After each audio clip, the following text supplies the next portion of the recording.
They called me their Omega. They just never bothered to act like it.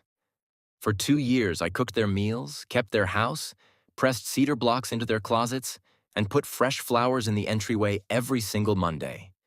Flowers that died every single Sunday without one word of acknowledgement from any of them. 2 years.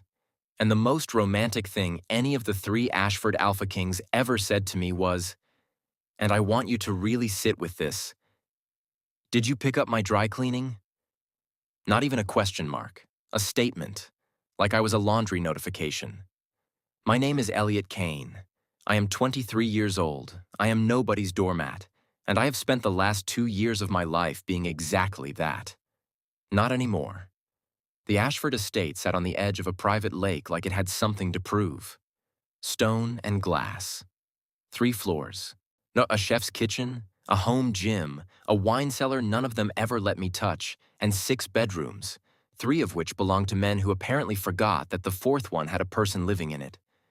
I stood at the kitchen island at 7:14 in the morning, cracking eggs into a pan I didn't have to use, making breakfast I wasn't asked to make, for 3 alphas who would walk down those stairs in approximately 8 minutes, grab their plates without comment, and leave for the day without once looking at me.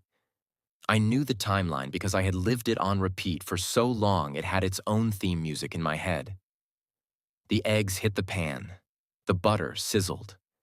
Outside, the lake was flat and silver under a sky that hadn't decided what it wanted to do yet. A few leaves floated on the water, and a single duck sat on the dock doing absolutely nothing, which honestly felt relatable. "Good morning to you too, duck." I flipped the eggs and tried not to think about yesterday. Yesterday, Beckett had walked past me in the upstairs hallway, close enough that the sleeve of his jacket nearly grazed my shoulder, and kept moving like I was a section of wall he'd memorized and stopped seeing. No pause, no glance.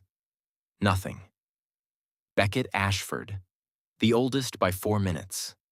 Cold in the way that expensive things are cold. Smooth, deliberate, like marble that has never once considered being warm. He ran the Ashford Group's Northeast operations, wore his authority like a second skin, and had not said my name out loud in 11 days. I knew because I counted. Maybe that's pathetic. I'm choosing to call it data collection. Ryder had done something worse than ignore me. He'd looked at me. Standing in the living room doorway the evening before, arms crossed, that particular expression on his face that I used to think meant he was working something out internally. He'd made direct eye contact from 15 feet away. And then he'd turned around and walked the other direction, deliberately, slowly, like a man making a point without using words. Ryder Ashford, 4 minutes younger than Beckett, 4 times more volatile. He trained every morning until his knuckles bled, drove too fast on the highway, and had a laugh that could light up a room when he let it out. Which, around me, he had stopped doing entirely sometime around spring. And then there was Cole Ashford, the youngest. The one with the reputation for being the reasonable one, the steady one, and the alpha who actually had something resembling emotional range. Cole had texted me at 11 the night before. My heart had done something embarrassing when his name appeared on my screen. It had lifted. Actually lifted like a fool. The text said, "Did you pick up my dry cleaning?" I had picked up his dry cleaning. I had also steamed the lapels of his gray wool coat because I noticed it had a crease from the hanger, organized everything by color the way he preferred, and left a note on the bag of the suit he had a Thursday meeting in so he wouldn't have to search. He did not respond to any of that. Not even a thanks. I plated the eggs, added the toast, set 3 places at the long dining table the way I did every morning. Napkins folded, orange juice poured.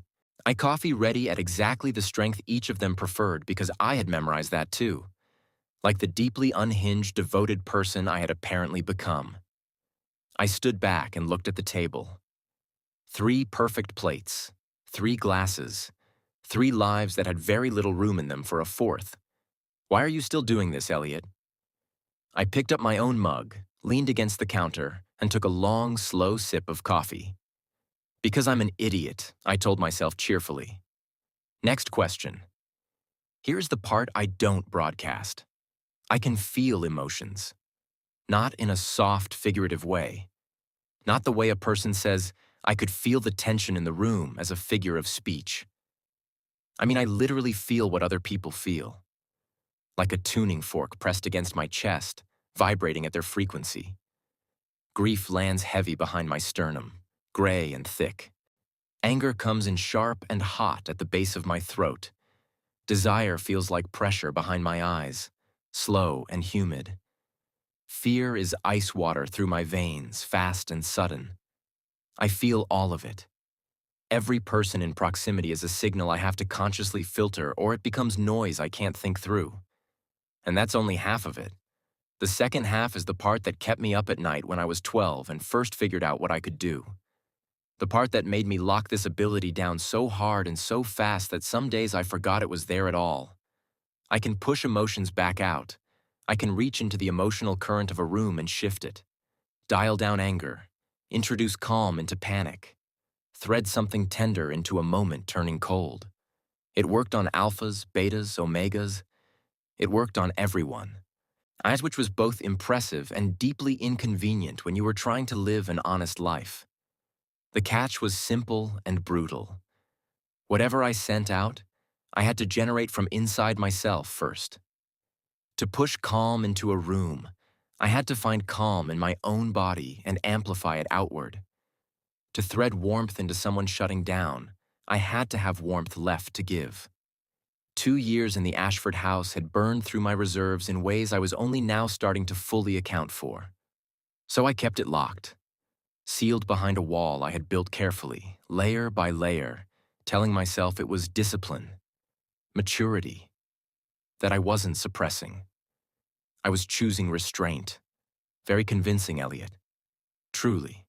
You should write a self-help book. From upstairs, I felt them waking up anyway. Not because I was reaching for them, but because their signals bled through walls whether I wanted them to or not.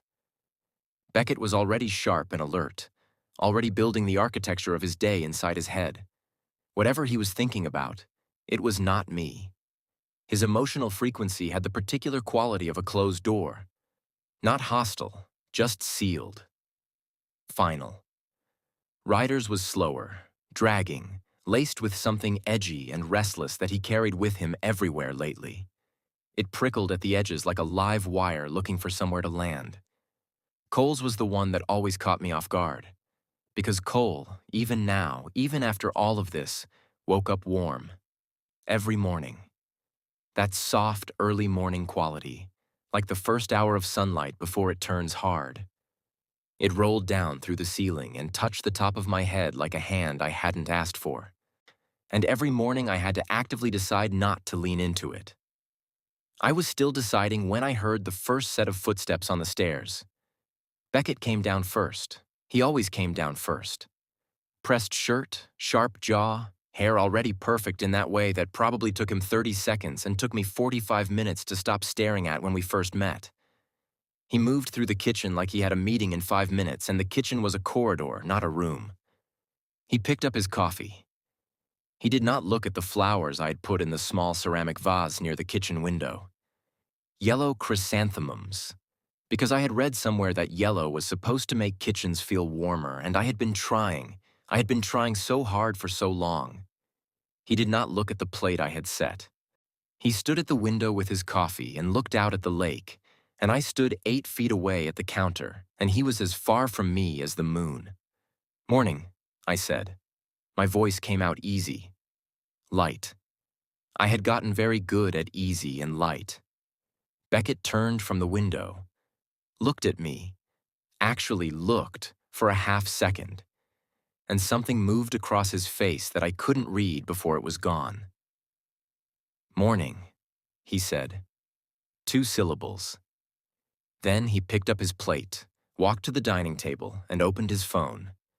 Riveting, I thought. Truly. The emotional range of a parking meter.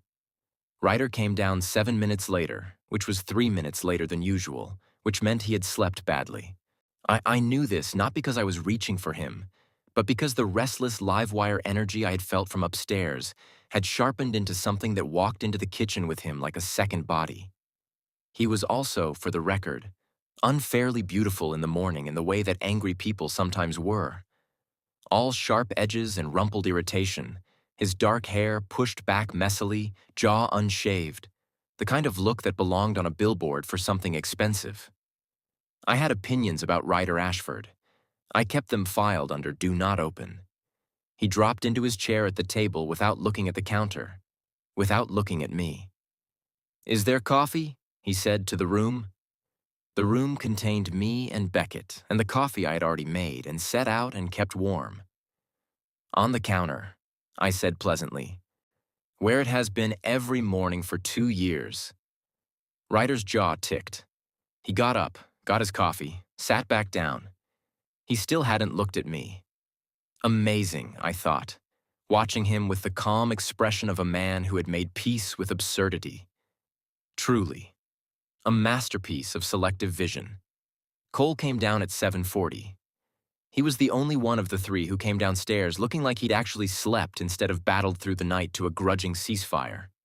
His hair was softer than his brother's, his shoulders less rigid. He had a quality in the morning of something almost approachable. Keyword, almost. He saw me at the counter. He actually smiled. Small, brief. A ghost of something that might have meant more once. "Hey," he said. "Hey," I said back. He looked at the table, at the plates, and at the orange juice I had poured to exactly the right level because I knew he didn't like it filled all the way to the rim. Something moved through his expression. Not quite guilt, not quite gratitude. Something caught between the two that never made it to words. He sat down. He picked up his fork. He did not say, "Thank you." I turned back to the counter and poured my coffee cold because I had forgotten to drink it while I was watching 3 men eat a breakfast I made for them with the particular hollow feeling of someone who has finally, at long last, reached the bottom of a well they didn't realize they'd been digging. I was washing the pan when I heard it. Not a sound. An emotion. It came from the dining room. Sharp, sudden, a jolt of something I hadn't felt from any of them in months. Not Beckett's sealed indifference. Not Ryder's restless irritation. Not Cole's hovering almost warmth. This was panic. Clean, genuine, ice-cold panic, and it was coming from Beckett. I kept my hands in the soapy water and did not turn around. The wall I had built around my power was solid, but not soundproof. Strong emotions pushed through whether I invited them or not, the way sirens carry through closed windows. "That's not right," Beckett said quietly. His voice was controlled, but the emotion underneath it was not. "What isn't?" Cole asked. A pause, papers shuffling, or maybe a phone screen tapped. "The Harmon contract," Beckett said. "Someone accessed the file." Ryder's voice dropped low. "When?" 3 days ago." Another pause, longer this time, heavy. None of my business, I told myself, scrubbing the pan. Pack business, alpha business, not my lane. Always wash the pan, mind the pan, be the pan. No one outside the inner circle should have had access to that file, Cole said carefully. "I know." "Then how?" "I don't know yet." The panic under Beckett's voice had recalibrated into something colder, more controlled, more dangerous. I recognized the frequency. It was the same one he used to make entire boardrooms go quiet. I set the pan on the drying rack, picked up my mug, turned around. All 3 of them were looking at their phones now. Beckett with that carved, closed expression. Ryder with his jaw set hard and his shoulders drawn up. Cole with one hand flat on the table like he was bracing. None of them looked at me. And that was when it happened. Not a dramatic crack, not a lightning bolt moment, just a small, yet quiet shift inside my chest. Like something that had been holding on for a very long time finally, gently, let go. I was done. Not angry, not heartbroken, not throwing plates or crying into the sink like a tragic second act. Just done. Okay, I thought. with the absolute calm of a man who had just made a decision he wouldn't be taking back. I set my mug down on the counter. I untied the apron from around my waist, the one I had bought myself because nobody else thought to, and I folded it, set it on the counter, neatly, because I had manners, even when nobody else did. I picked up my keys from the hook by the kitchen door. "I'm going out," I said. 3 heads turned. Then 3 pairs of identical amber eyes landed on me with the slightly stunned expression of people who had been using a lamp for 2 years and just watched it pick up its cord and walk toward the door. "Out?" Ryder said. "Out," I confirmed pleasantly. "It's a direction, away from here. I hear it's lovely." Cole blinked. "Elliot, have a great day," I said. I pulled the kitchen door open. The October air hit me, cold and clean, smelling like lake water and dead leaves and freedom. I walked out. I did not look back. Behind me, through the closing door, I felt it. A ripple of something confused and startled, and at the very edges, something that felt almost like fear. "Good," said a voice inside me that I had kept very quiet for a very long time. Let them feel something for once. I drove to a coffee shop called Harbor Grounds. Our 17 minutes from the estate on a road that ran along the edge of the lake before curving into town, and I sat in my car in the parking lot for 4 minutes before I went inside. Not because I was sad, because I was recalibrating. There is a specific kind of exhaustion that comes from caring about people who have stopped caring back. And it is not loud, dramatic exhaustion. It is quiet. It settles into the bones like sediment. You don't notice it until you stop, until you actually sit still in a car in a parking lot and feel the weight of everything you've been carrying and realize that your shoulders are somewhere up around your ears, and they have been for a long time. I rolled my shoulders down. I breathed in. I breathed out. Through the coffee shop window, I could see people moving around inside. A barista with a nose ring pulling espresso shots, a woman in a yellow raincoat reading something on a tablet, 2 college students asleep over their laptops in a way that meant they had been there since last night. Normal people, living normal, non-Ashford lives. I wanted that, desperately. I wanted to be the person in the yellow raincoat reading something unbothered, with no one's emotional frequency bleeding through my walls, no one's dry cleaning in my trunk, no one ignoring me in 4 different rooms of the same house. I reached into the center console and pulled out the small leather journal I kept there. I had started it 8 months ago. Therapist's idea. She had suggested I write things down instead of absorbing them directly into my nervous system, which in retrospect was the most generous and optimistic advice anyone had ever given me. I opened it to a blank page. At the top, I wrote, "Things I am no longer doing." Then I sat with the pen hovering and thought about it seriously. Making breakfast for people who don't say thank you. I wrote that down. Ironing things that will not be acknowledged. That one too. Keeping my power locked down to protect the feelings of people who clearly have no intention of protecting mine. I stared at that last one for a long moment. Wrote it anyway. Because it was true.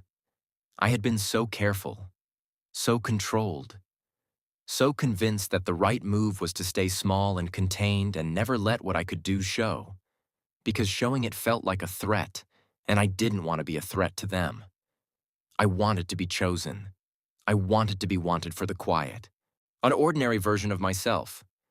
The one who made breakfast and kept the house and laughed at Ryder's terrible jokes and fell asleep watching old movies with Cole in the den on the nights when the loneliness felt manageable. I had spent 2 years shrinking, and they had spent 2 years not noticing. So, I thought, tapping the pen against the page. What happens when I stop shrinking? My phone buzzed on the passenger seat. I looked at it. Cole, are you okay? I read it twice. Set the phone face down. Then I picked it back up because I was Elliot Caine and I was done, but I was not rude.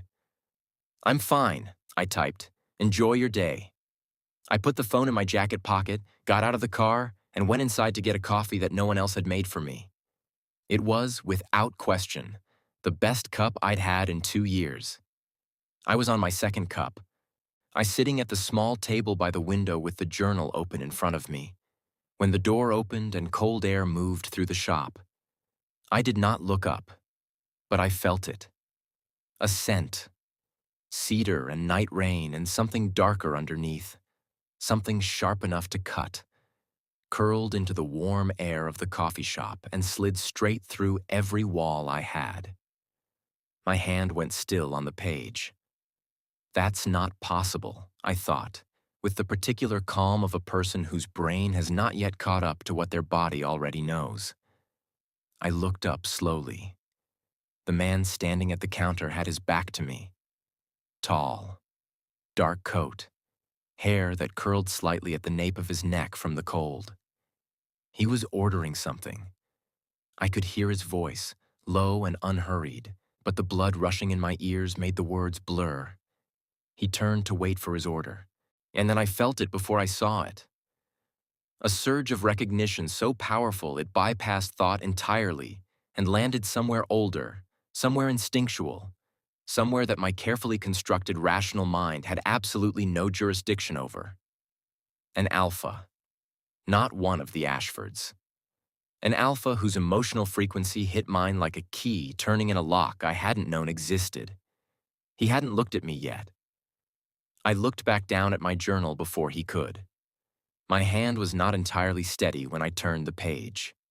At the top of the clean sheet, before I could think better of it, I wrote one line. Something just changed.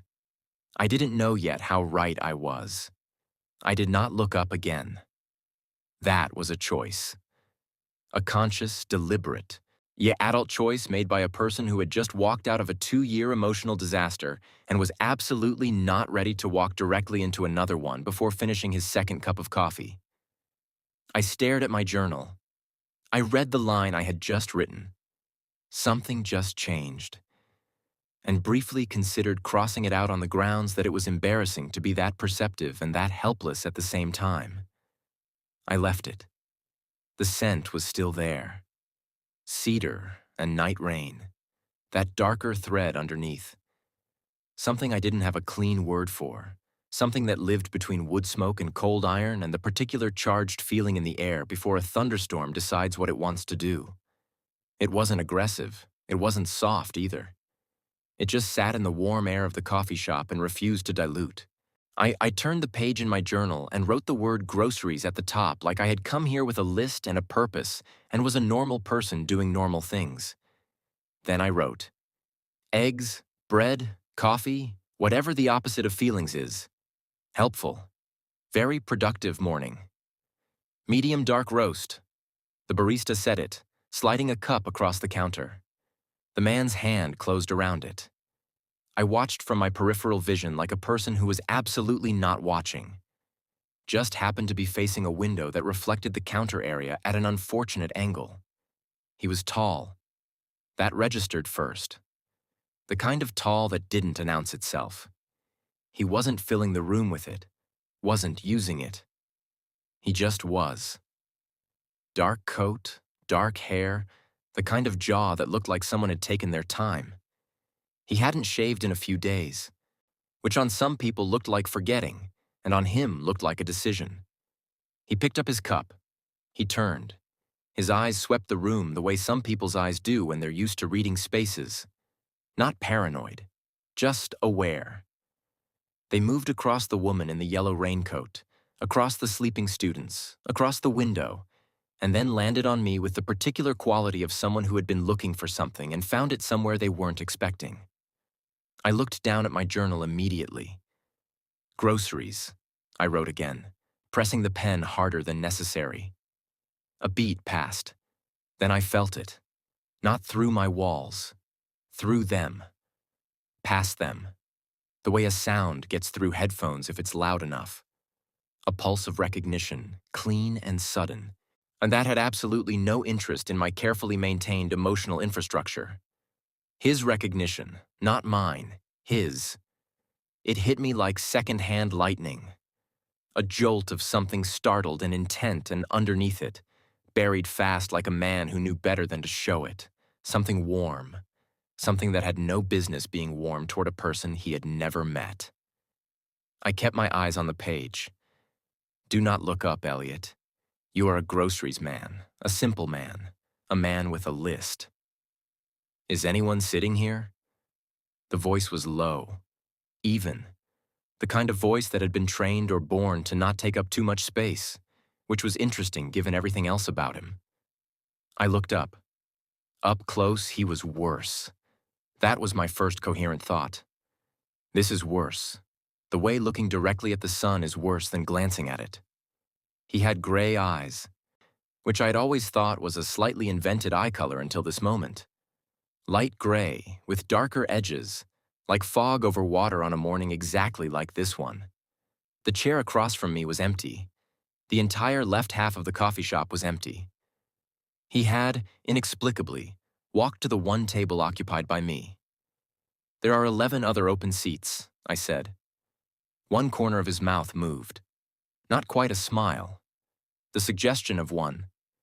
Like his face had started the motion and then thought better of committing. There are, he agreed. But this is the one with the best window. I looked at the window. It faced the parking lot. A crow was sitting on a trash can. A minivan had been idling for 4 minutes. The pavement had a crack in it shaped vaguely like Ohio. I looked back at him. Stunning view, I said flatly. That almost smile did it. It became an actual one. Brief, crooked, gone in under a second. But it happened, and something about it landed in my chest with the weight of something I wasn't prepared for. He sat down. He did not immediately try to talk to me, which was the first point in his favor. He sat across from me with his dark roast and looked out the window at the crow and the minivan and the Ohio-shaped crack in the pavement, and he seemed genuinely unbothered by the silence, which in my experience was rarer than people admitted. I gave it 45 seconds before my own curiosity became structurally unsound. You're not from Hartford, I said. He glanced at me. How do you know? Because everyone from Hartford who comes to this coffee shop has a thing they order. Patrice at the counter knows all of them. She did not know yours. He considered that. Observant. It's a condition, I said, another almost smile. Jasper, he said. Jasper Vane. Elliot. Just Elliot? For now. He accepted that without pushing, which was another point in his favor. I was keeping score internally because I was a responsible person with trauma and a journal, and keeping score felt safer than whatever my instincts were trying to do. My instincts, for the record, were in full mutiny. His scent was still doing what it had been doing since the door opened, sitting in my personal atmosphere like it had paid rent and wasn't leaving. My power, the part of it I kept sealed, was vibrating at the wall like it recognized something it wanted to move toward. I pressed it down firmly. No, I told it. We just left a disaster. We are not speed running into another one. We are having coffee. We are a person who drinks coffee quietly and does not get emotionally compromised by strangers with good jawlines. You okay? Jasper asked. I realized I had been staring at my journal with the expression of someone internally arguing with themselves. Fine, I said. Just thinking. About groceries? I looked at the page, at the word I had written twice, then surrounded with the tactical border of emotional avoidance.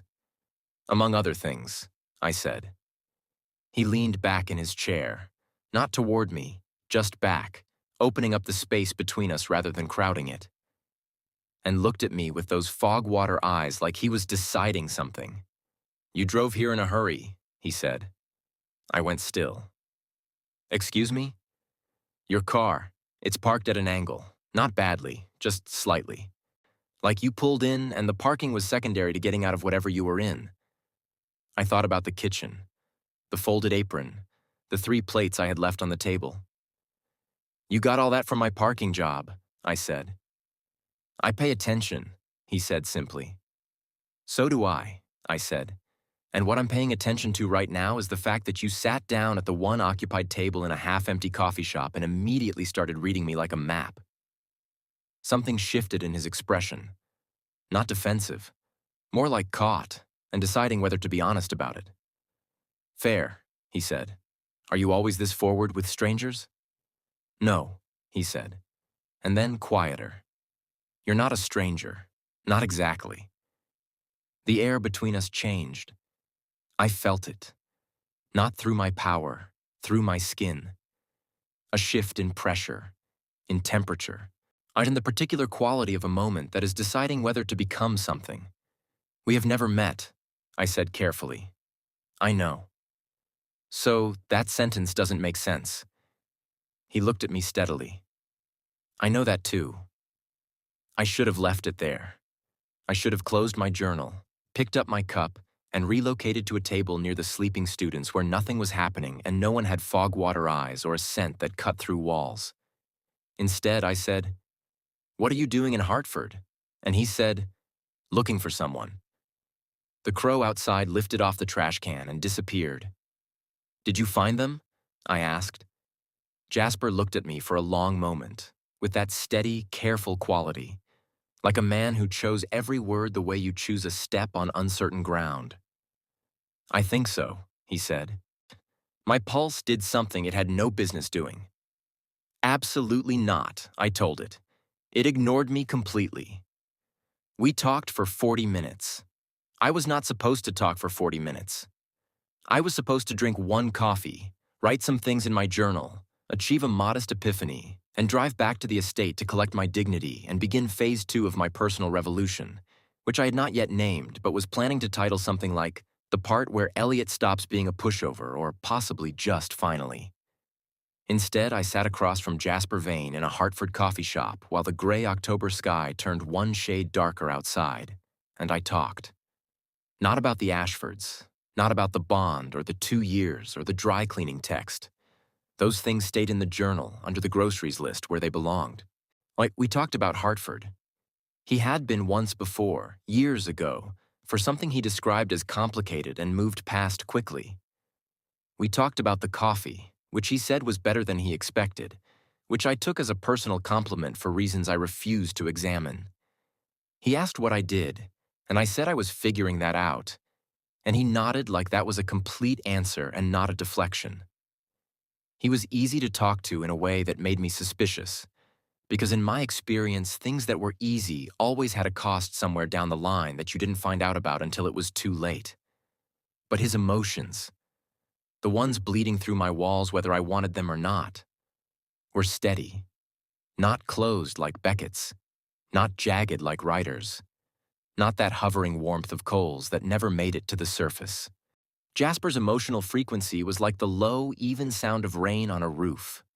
Present, continuous, and somewhere underneath it, something I kept catching at the edges. Attention. The specific, unhurried kind. The kind that didn't demand anything back. I had forgotten what that felt like coming from an alpha. "You're doing it again," he said. I looked up from my cup. "Doing what?" "That thing where you go somewhere else for a second and then come back." "I'm right here." "Physically," he agreed. "But you've got about 3 separate conversations happening behind your eyes." I looked at him. "Is that irritating?" "No," he said. "It's interesting." Nobody had called me interesting in a long time. The Ashfords had stopped seeing me as interesting approximately 14 months ago, and around the time I had transitioned from new Omega in the pack to furniture that occasionally asked if they wanted dinner. I did not say any of that. "I should go," I said instead. Jasper did not argue. He did not lean forward or reach out or do any of the things that would have made me feel crowded. He just nodded, like he had expected it and was making room for it, and said, "Okay." I gathered my journal, my keys, my mostly empty cup that I was bringing to the trash because I had manners. I stood up. And then, because I was apparently determined to complicate my own morning, "Are you staying in Hartford?"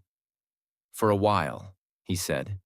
He was looking up at me with those steady gray eyes and that almost smile that never quite committed. And the scent of him. Cedar and night rain and that sharp, "I cleaned something underneath." rolled over me one last time and settled. "Then maybe I'll see you around," I said, aiming for casual. "Maybe," he said. Then, "Elliot." I stopped. "Whatever you're figuring out," he said quietly. "You look like someone who's going to figure it out." I stood there for exactly 1 second too long. "Thanks," I said. And then I walked to the trash, dropped my cup, pushed out the door, and stood in the cold October air of the parking lot, with my heart doing something complicated in my chest and my power humming against its walls like it recognized what I was walking away from. I got in my car. I sat there. I pulled out my phone. 3 texts, all from different numbers. Beckett. "When are you coming back?" Ryder. "You left without saying where you were going." Cole. "Are you okay? I'm serious this time." I read all 3. I put the phone in my cup holder face down. Then I started the car, pulled out of the parking lot, at a normal angle for the record, and drove in the direction of the estate. In the rearview mirror, through the coffee shop window, I could see Jasper still at the table. He was not looking at his phone. He was not looking at the crowless trash can or the Ohio crack. He was watching my car pull away with an expression I had felt before I had seen it, like someone who had found what they were looking for and was already calculating the cost of wanting it. My power hummed. "Stop it," I told it. It did not stop. The estate looked exactly the same when I pulled through the gate. Same stone, same glass, same lake sitting flat and silver behind it. Same 6-car garage with Beckett's black car still there, which meant he had not left for the office yet, which meant this morning was not over in the way I had been hoping it was. I sat in the car in the driveway for a moment. I was not the same person who had left an hour ago. That was not dramatic thinking. It was just factually true. Something had shifted in the coffee shop, and I wasn't certain yet whether it was Jasper Vane specifically or simply the experience of being looked at like I was interesting by someone who had no agenda, no history, no contract with me signed in scent and pack law. But something had, and the version of me walking back into this house was going to be different from the one who had left it. I got out, walked up the steps, pushed open the front door. The kitchen smelled like coffee and cedarwood and 3 alphas who had clearly not moved very far from where I'd left them. The plates, I noticed, had been cleared. The table was wiped. Someone had, in my absence, done the thing that I usually did. I stood in the entryway and processed that for a second. Beckett appeared in the kitchen doorway. He looked at me with that carved, unreadable expression, then at my keys, then at my face. "You went to Harbor Grounds," he said. I raised an eyebrow. "Good morning to you too. I can smell it on you." "Yes, well," I said pleasantly, dropping my keys on the hook. I had coffee that I made for myself and paid for myself and that no one ignored. It was a transformative experience. 10 out of 10 would recommend. Something moved across Beckett's face. Something I caught and cataloged before it disappeared. Not quite guilt. Not quite that. But adjacent to it, in the neighborhood of it. "Elliot, is there something you need?" I asked. Calm, easy. The particular tone of a person who has decided to stop performing patience and start practicing it honestly, which felt very different from the inside. Beckett stopped. He looked at me for a long moment with those amber eyes that I had once thought could see everything, and now suspected saw only what they chose to. "No," he said finally. "Great," I said. "Then I'm going upstairs." I walked past him. From the living room, I felt Ryder's sharp, restless signal shift toward attention as I passed the doorway. I did not stop. I heard Cole's footsteps somewhere behind that. The particular soft-footed way he moved when he was trying to approach something without startling it. I took the stairs. I went to my room. The 4th bedroom. The one with the window that faced the lake and the closet that was slightly too small and the door I had never once locked because I had never once felt like I needed to protect myself from them. I locked it now. Not out of fear, not out of anger, just because it was mine. This room was mine. This door was mine. And Elliot Caine was done leaving his own things open for people who weren't walking through anyway. I sat on the edge of the bed. I opened my journal to the last page I'd written. At the bottom of it, under the groceries list and the things I was no longer doing and the line about my power, I wrote, "His name is Jasper Vane. He has gray eyes and a scent that my power tried to walk toward. He said I wasn't a stranger, not exactly. He said I looked like someone who was going to figure it out." I paused. Then I wrote, "I think the alphas who ignored me for 2 years just felt me come home different. I could feel them feeling it. And I don't know what that means yet.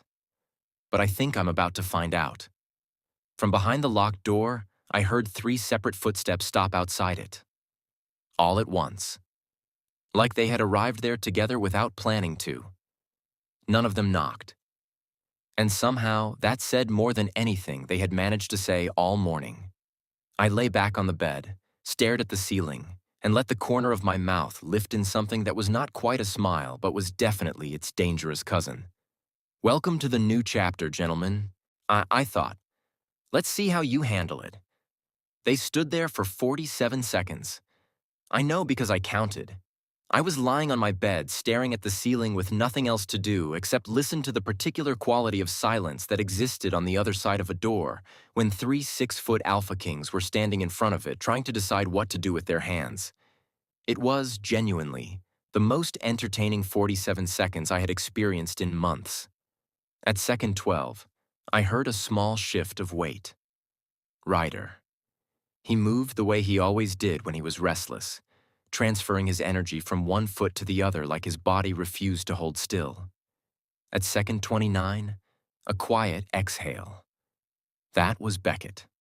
Controlled, measured, the kind of breath a person releases when they are recalibrating. Cole made no sound at all, which somehow communicated more than the other two combined. At second 47, footsteps, not toward the door, away from it. All 3 of them, retreating down the hallway in the specific silence of people who had arrived somewhere without a plan and were now regrouping. I listened until the sounds faded. Then I said, to the empty room, "Okay then." I sat up. My power had settled somewhat, the way it did when the immediate emotional charge in the air reduced to a low simmer. But it was not quiet the way it used to be quiet. Something about the morning, about the coffee shop, about 40 minutes of someone's undivided attention landing on me without agenda, had disturbed the careful arrangement I maintained inside myself. Like moving furniture in a room and realizing the floor underneath was a different color. I pulled my knees to my chest and thought about Jasper Vane for exactly 30 seconds. Gray eyes, cedar and night rain. The way he had said, "You're not a stranger." Not exactly with the calm certainty of a man who knew what he meant and was not particularly concerned about whether it made sense yet. Then I filed that under things to examine later and stood up. Because here was the thing about being done. Being done did not mean disappearing. It did not mean locking the door forever and ordering food delivery and conducting my entire life from this bedroom, as appealing as that sounded on a purely logistical level. Being done meant something more specific and more inconvenient than that. It meant I was going to stop performing. No more meals cooked for appreciation that never came. No more aprons. No more folded laundry delivered to rooms where I was invisible. No more suppressing the power that lived under my skin because I was afraid of what it might do to 3 alphas who were apparently not afraid of what their neglect was doing to me. I was going to live in this house exactly as myself. And they were going to have to figure out what to do with that. I unlocked the door. He was in the hallway. Not waiting outside my door. He had migrated approximately 8 feet down the hall and was standing with his back against the wall, arms crossed, in the specific posture of a man who was not waiting but had also not gone anywhere. We looked at each other. Ryder Ashford in a hallway was, objectively, a lot of Ryder Ashford. He filled the space differently than his brothers did. Beckett took up space with authority. Cole with presence. Ryder took it up with energy. this low, constant frequency of contained motion that made the air around him feel slightly warmer and slightly more dangerous than the air everywhere else. He had changed out of his morning clothes into a dark Henley with the sleeves pushed up, which was either because he had plans or because he was the kind of person who handled tension by doing something physical and had already been to the gym this morning at some unhinged hour. Knowing Ryder? Both. "Hey," he said. "Hey," I said back, pulling my door shut behind me. A pause. "Where did you go?" he asked. The question was casual. The emotion underneath it was not. Through the walls, I was no longer trying to maintain quite so rigidly. I felt the shape of what he was actually asking, and it was not about the coffee shop. It was something more tangled, something that lived in the territory between concern and accusation and did not know which one to be. "Harbor Grounds," I said. "The coffee shop on Lake Road. I've been going there for 8 months. There's a barista named Patrice who knows my order. It is not a secret or a mystery." Ryder's jaw shifted. "You didn't say you were leaving." "I said I was going out." "That's not the same as saying where." I tilted my head and looked at him with the particular patience of a person who was done performing patience. "Ryder, in the last 4 days you have said approximately 11 words to me, 3 of which were asking about coffee this morning. At what point in that timeline was I supposed to submit a detailed itinerary?" Something flashed across his face. Quick and hot, and the way things always moved through Ryder, burning fast and leaving a mark. "That's not—" He stopped. "Not what?" I asked pleasantly. His arms uncrossed. His hands went to his pockets, which meant he was uncomfortable, which meant the conversation was doing something he had not planned for when he stationed himself in the hallway. "I just wanted to know you were okay," he said. The words came out rough, like they had been waiting in a space too small for them. I looked at him for a moment. Here was the thing about Ryder. Here was the infuriating, specific, deeply unfair thing about him. Under all the sharp edges and the restless energy and the pointed silences, there was something genuine. There always had been. In the early days, before whatever this had become, he had been the one who noticed when I was tired before I admitted it, and the one who showed up in the kitchen at midnight when I couldn't sleep, not to fix anything, just to be there. I had loved that version of him with something quiet and stubborn and entirely unreasonable. I was not currently operating from that place, but I could see it from here. "I'm fine," I said. And then, because I was Elliot Caine and honesty was apparently my condition, I was fine before I left too. I would have been findable if someone had asked. Ryder looked at the floor. 1 second. 2. "Elliot," he said. "Ryder," I said back, same tone, mirroring him perfectly. He looked up, and for one unguarded moment I saw it, the thing his emotional signal had been carrying for weeks underneath all the restlessness. Not irritation, not distance. Guilt. Large, specific, well-established guilt. I'm the kind that had been living in a person long enough to unpack its bags. I did not reach for it. I did not use my power to pull at it or push it or do anything except feel it arrive through my walls on its own, because it was strong enough to do that without my help. "I know I've been—" he started. "You have," I agreed calmly. He stopped, blinked. Clearly had expected more resistance or tears, or the kind of conflict he knew how to handle because it looked like the fights he was used to. I gave him none of it. "I'm going to get water," I said. "Do you want anything?" He stared at me like I had switched languages mid-sentence. "No," he said slowly. "Great," I said, and walked past him toward the stairs. I heard him turn in the hallway behind me. Heard the quiet exhale of a man who had arrived at a conversation expecting a door and found a window instead, which was the wrong shape for everything he had brought with him. I did not look back, but I was smiling, just slightly, at the stairs. Beckett was in his study. The door was half open, which for Beckett was essentially a billboard that said, "I am aware of what is happening in this house, and I am choosing my moment." A fully closed door meant he was in a meeting. A fully open door meant he was available. Half open meant he was thinking and wanted the option of either. I walked past it. Elliot.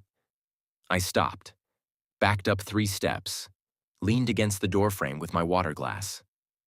Beckett was at his desk, now which was the size of a small country and organized with the precision of a man who experienced disorder as a personal slight.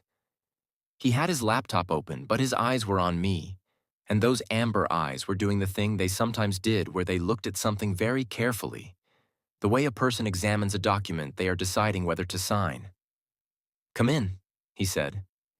"I'm good here," I said pleasantly. A very small pause. "Okay." He leaned back in his chair, folded his hands on the desk in front of him, which was a Beckett move that I had learned meant he was about to say something he had already constructed and edited before delivering. "This morning," he began. "Was a Tuesday," I supplied helpfully. His mouth pressed together. Not quite a frown, more the expression of a man whose script had been lightly interrupted. "Again, you left abruptly," he said. "I left calmly," I said. "I said goodbye. I took my keys. I did not slam anything or make a scene. By any objective measure, it was an extremely civilized departure." "That's not what I meant." "What did you mean?" Another pause. Beckett in a pause was a different creature from anyone else in a pause. He used silence the way other people used words, building with it, placing it deliberately. Usually I found it formidable. Today I found it transparent. His emotional signal was doing something I had not felt from him in a long time. The sealed door quality was still there, but there was a crack in it. Small, at the hinge. Pressure behind it, the kind that built when something had been contained for longer than it was designed to hold. "Are you unhappy here?" he asked. The question landed flat and direct, and I respected it for that, even as I processed the fact that it had taken him 2 years and 1 Tuesday morning departure to ask it. I looked at him steadily. "Beckett, when was the last time you asked me that before today?" He held my gaze. He did not answer, which was an answer. "I'm not unhappy," I said. And then, because honesty was still my condition, "I'm something more specific than unhappy." Unhappy would have been easier to sit with. Something moved through his expression, too fast and too controlled to name. "What does that mean?" he asked.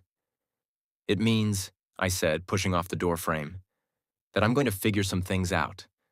And while I'm figuring them out, I'm going to need the 3 of you to figure some things out too."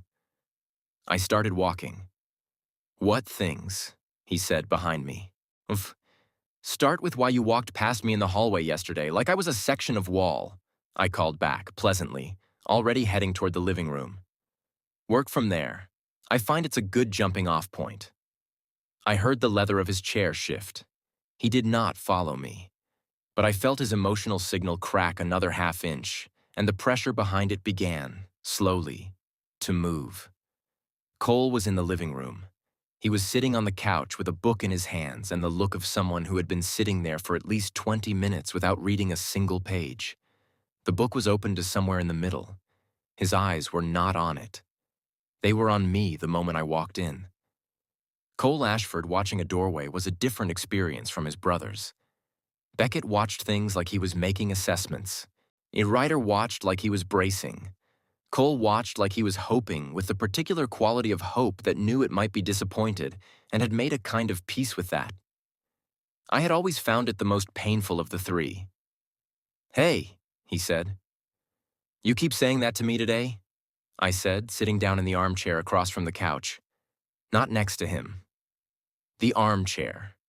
A deliberate choice made by a person who was done defaulting to closeness out of habit. Cole noticed. Of course he noticed. He was Cole. He set the book down. "Can we talk?" "We are talking," I said. "Elliot." "Cole." He exhaled, ran a hand through his hair, which for Cole was the equivalent of rider's weight shifting. A tell he had never managed to eliminate. Then he looked at me with those amber eyes that were identical to his brother's in color and entirely different in quality. "I know I sent you a terrible text last night," he said. I waited. "The dry cleaning thing," he added, in case I had somehow forgotten the dry cleaning thing. "I remember," I confirmed. "It was thoughtless." "It was," I agreed. He winced slightly. "I'm sorry." I looked at him for a long moment. Here was the thing about Cole's apologies. They were real. That was the genuinely maddening part. They were not performative, not strategic. When Cole said sorry, he meant it with his whole, specific, warm morning self, and my power confirmed it every single time.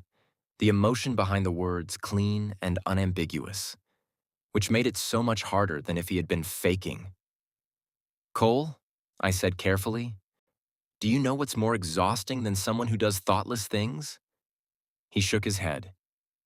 "Someone who does thoughtless things and then apologizes beautifully and then does them again," I said, "because the apology makes it feel resolved. And then it happens again, and you don't know whether to bring it up because didn't we already talk about this, and so you let it go. And then it happens again." Cole went very still. "I'm not telling you the apology means nothing," I said. "I'm telling you that apologies without change are just words with good intentions. And I have been very full of other people's good intentions for a long time." The silence between us was not hostile. It was the specific silence of a truth arriving in a room. Cole's emotional signal was doing something complicated. The guilt was there, familiar. But underneath it, something else was moving. Something that I had felt from him before in pieces, but never all at once like this. Longing. Specific, steady, long-held longing. The kind that had been sitting in a person so long it had stopped announcing itself and just lived there like furniture. I felt it, and I did not reach for it, and I did not push it away. I just let it sit between us in the room, acknowledged, unresolved. "What do you want from us?" Cole asked quietly. "Actually, not what you think you're allowed to want. What do you actually want?" The question caught me somewhere unguarded. I looked at him. My power stirred against the wall, not pushing, just present, the way it got when a moment was real enough to demand attention. What did I want? I wanted to be seen before I had to ask for it. I wanted someone to notice the yellow chrysanthemums without being told they were there. I wanted to be interesting to them the way I was interesting to a stranger in a coffee shop who had chosen to sit across from me out of 11 available options and talk to me for 40 minutes like I was worth talking to. I wanted to stop being the person who loved more than he was loved back. I did not say all of that. I said, "I want you to ask me that question on a day that isn't the day after I finally stopped performing fine." Cole held my gaze. Something in his face shifted, slow and real. "Okay," he said softly.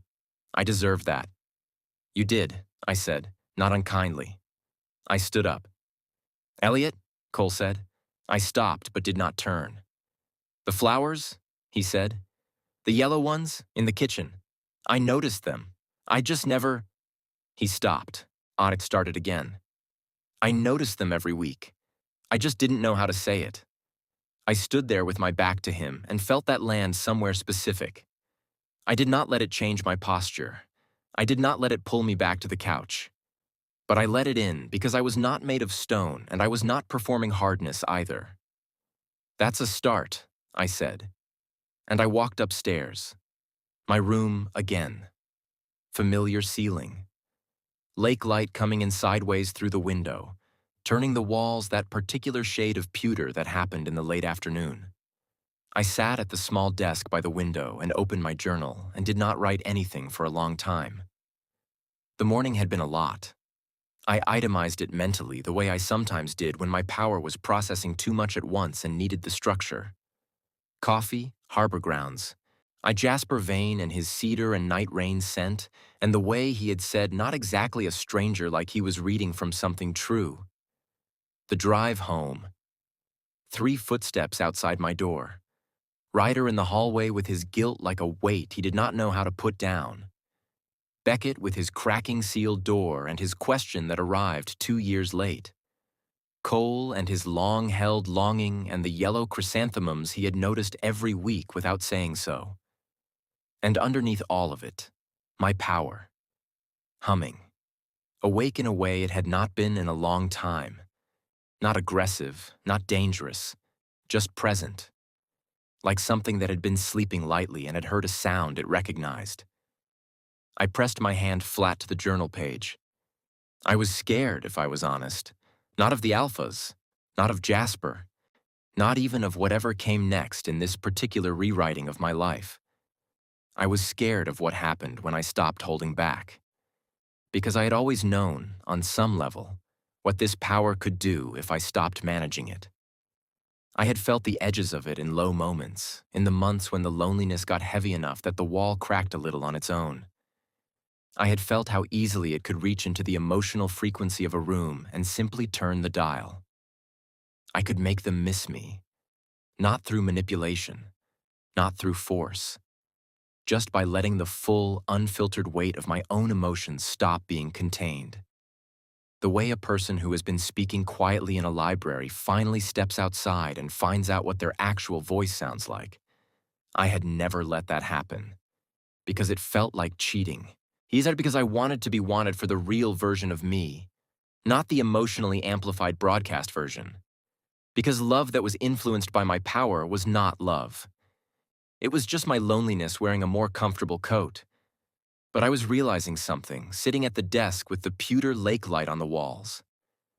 I had not been suppressing my power to protect them from manipulation. I had been suppressing it to protect myself from knowing the truth. Because the power did not create emotions in people.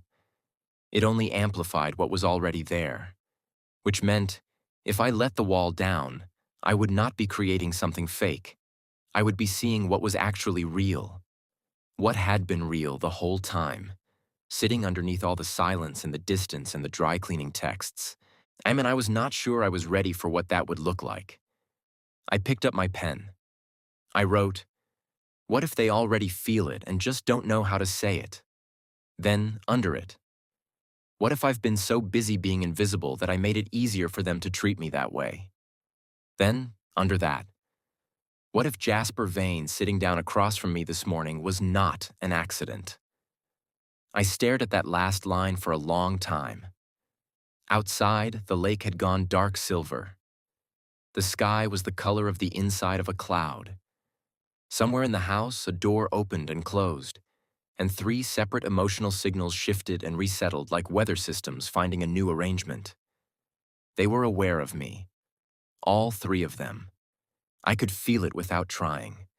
And underneath the guilt and the sealed doors and the complicated longing, I could feel something else. It was something that had been there a long time, waiting for a Tuesday in October and a locked door and a strong cup of coffee to make it visible. They were afraid. Not of me. Not exactly. Of losing me. I closed the journal. I looked out at the dark silver lake. And I thought about Jasper Vane saying I think so when I asked if he had found what he was looking for. My power pressed against the wall one more time, gentle as a question. Not yet, I told it. But for the first time in 2 years, I did not say never. The first crack of thunder hit at exactly 6:47. I know because I was still at the desk when it happened. Journal closed, lake watching me back through the window the way lakes did when the sky was about to do something dramatic. Then the sky did something dramatic. The rain came in fast and sideways, and the kind that did not build up politely but arrived all at once like it had somewhere to be. The lake surface shattered into 1,000 moving pieces. The wind hit the window hard enough that the glass shivered in its frame, and the lights in my room flickered once, twice, and went out. I sat in the sudden dark. Okay, I said to the room. Sure. From downstairs I heard movement. Voices, low and quick. The particular organized energy of 3 alphas who had grown up in this house and knew where everything was, including, apparently, the emergency flashlights that I'd never once been shown the location of. Useful information to have had at any point in the last 2 years. But sure, I pulled out my phone for light and made my way to the door. The hallway was dark except for the gray-blue flicker of lightning coming through the window at the far end. It made the hall look like something out of a film, all shadow and intermittent illumination, which was on the nose given the general energy of my day. I started toward the stairs and walked directly into a chest. A very solid, very warm, very cedar and pine-smelling chest that belonged to Cole, who had apparently been coming up the stairs with a flashlight pointed at the floor and had not seen me in the dark until we were already occupying the same space. His hands came up immediately, catching my arms to keep me from going backward. "I've got you," he said, low and quick.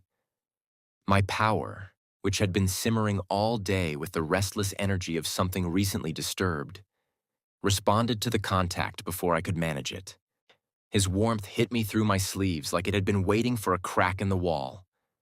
Not a flood, just a thread. And through that thread, clear and unguarded because he had not expected the contact either, I felt it. Relief. Immediate, involuntary relief. The kind a person felt when they had been quietly worried about something for hours and then it walked into their hands. He had been worried about me, not in a distant, obligatory way, in the specific way of someone who had been turning a thought over all afternoon and had not been able to put it down. I stepped back gently. His hands released my arms. "Flashlight," I said. "Good thinking. There's one in every room," he said. "Should have shown you where." "Yes," I agreed mildly. "Should have." A beat. Lightning flickered again through the hall window, and in that half-second of blue-white light, I could see his face, the particular expression of a man absorbing a gentle correction and choosing to hold it rather than deflect it. "Come downstairs," he said. "Beckett found the generator panel. It'll be back on in a few minutes." I followed him down. The power came back on at 7:14. Partial power. Enough for the kitchen, the living room, and approximately one lamp in the upstairs hallway. The rest of the house stayed dark, which meant the living room, which was where the generator fed first, became the only sensible place to be, which meant all four of us were in it. Beckett had pulled the heavy drapes back from the main window so the lightning gave the room intermittent extra light and had settled in the far armchair with his laptop, doing what Beckett did in every crisis, which was work through it with the focused energy of a man who found productivity calming. Ryder was on the floor with his back against the couch, phone in hand, doing something that involved a lot of jaw tension and screen tapping. Stress response. He processed everything physically when he could not move. Cole had made tea. He had made tea without asking anyone, found 4 mugs, and set them on the coffee table with the quiet competence of a person who needed something to do with his hands. He had made mine with honey, which was how I took it, which meant he had been paying attention to that at some point without my knowledge. I sat in the second armchair. The room settled into the particular forced stillness of people who are in a small space with large unresolved things and are currently choosing, by mutual unspoken agreement, not to address them. I picked up my tea. It was perfect. I looked at Cole over the rim of the mug. He was looking at his own tea. The back of his neck was slightly pink. I looked away before he caught me noticing. For approximately 4 minutes, the only sounds were rain against the windows, Beckett's quiet typing, and Ryder aggressively losing whatever he was playing on his phone.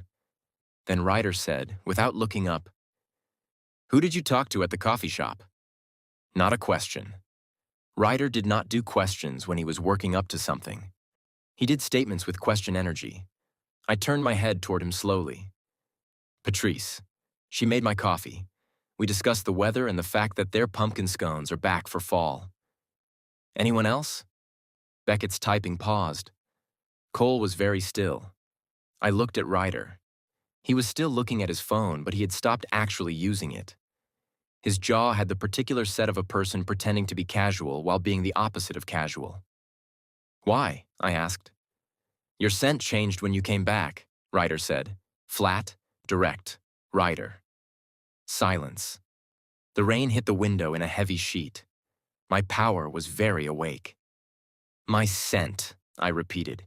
You came back smelling different." He looked up then, and his eyes were sharp and dark and carrying something complicated that he had wrapped in a confrontational package because that was the only wrapping he owned. Not wrong, just different, like you'd been near another alpha. The room temperature dropped by 2 degrees. I looked at Ryder for a long moment.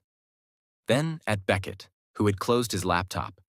Then at Cole, who was looking at his tea like it owed him something. "His name is Jasper Vane," I said calmly. He sat at my table. We had coffee. He was polite and interesting, and he did not send me a text asking about dry cleaning. The last sentence landed exactly as intended. Ryder's jaw tightened. Beckett said nothing but his emotional signal. The cracked, sealed door pushed another half-inch open. K. Cole made a small sound that might have been the beginning of something and decided not to be. "You don't know him?" Ryder said. "I know him about as well as the 3 of you seem to know me this past week," I said pleasantly. "So we are all on roughly equal footing." "That's not Ryder." My voice was even. Not hard, not soft, just level, the way it got when I had made a decision and was not interested in being talked out of it. "You do not get to be territorial about someone you have been actively ignoring. That is not how any of this works." The word territorial hit him somewhere specific. I felt it land through my power, a pulse of something that wasn't anger but lived right next door to it, something more raw and more honest than anger. He looked away first. The rain kept going. Beckett picked up his tea, drank, and set it down, and said, quietly, with the precise tone of a man making a statement he meant to stand behind, "He's right." Ryder looked at his brother. "He's right," Beckett said again, steady, unblinking. "We don't get to have that reaction." The silence that followed was a different kind. Not hostile. Not heavy. The specific silence of a truth that had been said out loud by the person least expected to say it, settling into a room and asking everyone to find a place to put it. I looked at Beckett. He looked back at me. And through the cracked door of his emotional wall, I felt something move that I had not felt from him in so long I had almost stopped believing it existed. Want. Quiet, controlled, long-suppressed want, with a history behind it I could not fully read yet. I held his gaze for 1 second longer than I should have. Then I looked at my tea. "Thank you," I said. To the room. To no one specifically. Outside, the storm settled into a long, even rain, the kind that was going to stay all night. Inside, 4 people sat with their tea and their silences and the particular electricity of a room where something had finally been said, and nothing would be exactly the same arrangement as before. I tucked my feet under me in the armchair.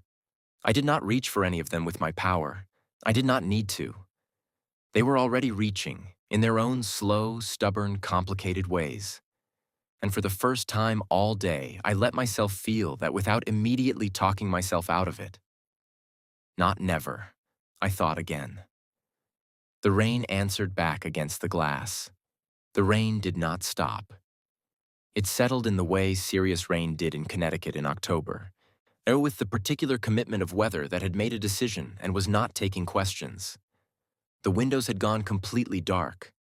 The partial power kept the living room in its warm half-light, and the 4 of us had been sitting in it long enough that the silence between us had changed texture at least twice. The first texture was tense. That was right after Beckett said he's right and the room had to figure out what to do with that. The second texture was something quieter. Not comfortable exactly. More like the specific stillness of 4 people who had run out of performance and were now just sitting in the actual air between them. Ryder had put his phone away. He was staring at the middle distance with his forearms on his knees and the expression of a man having an internal argument he was losing. Beckett had reopened his laptop but was not typing. The screen was on. His eyes were somewhere else. Cole had refilled everyone's tea without asking. He was back on the couch now, close enough to the armchair where I was sitting that I could have reached out and touched his arm if I had wanted to. I did not reach out, but I noticed. My power was doing something I had not experienced in a while.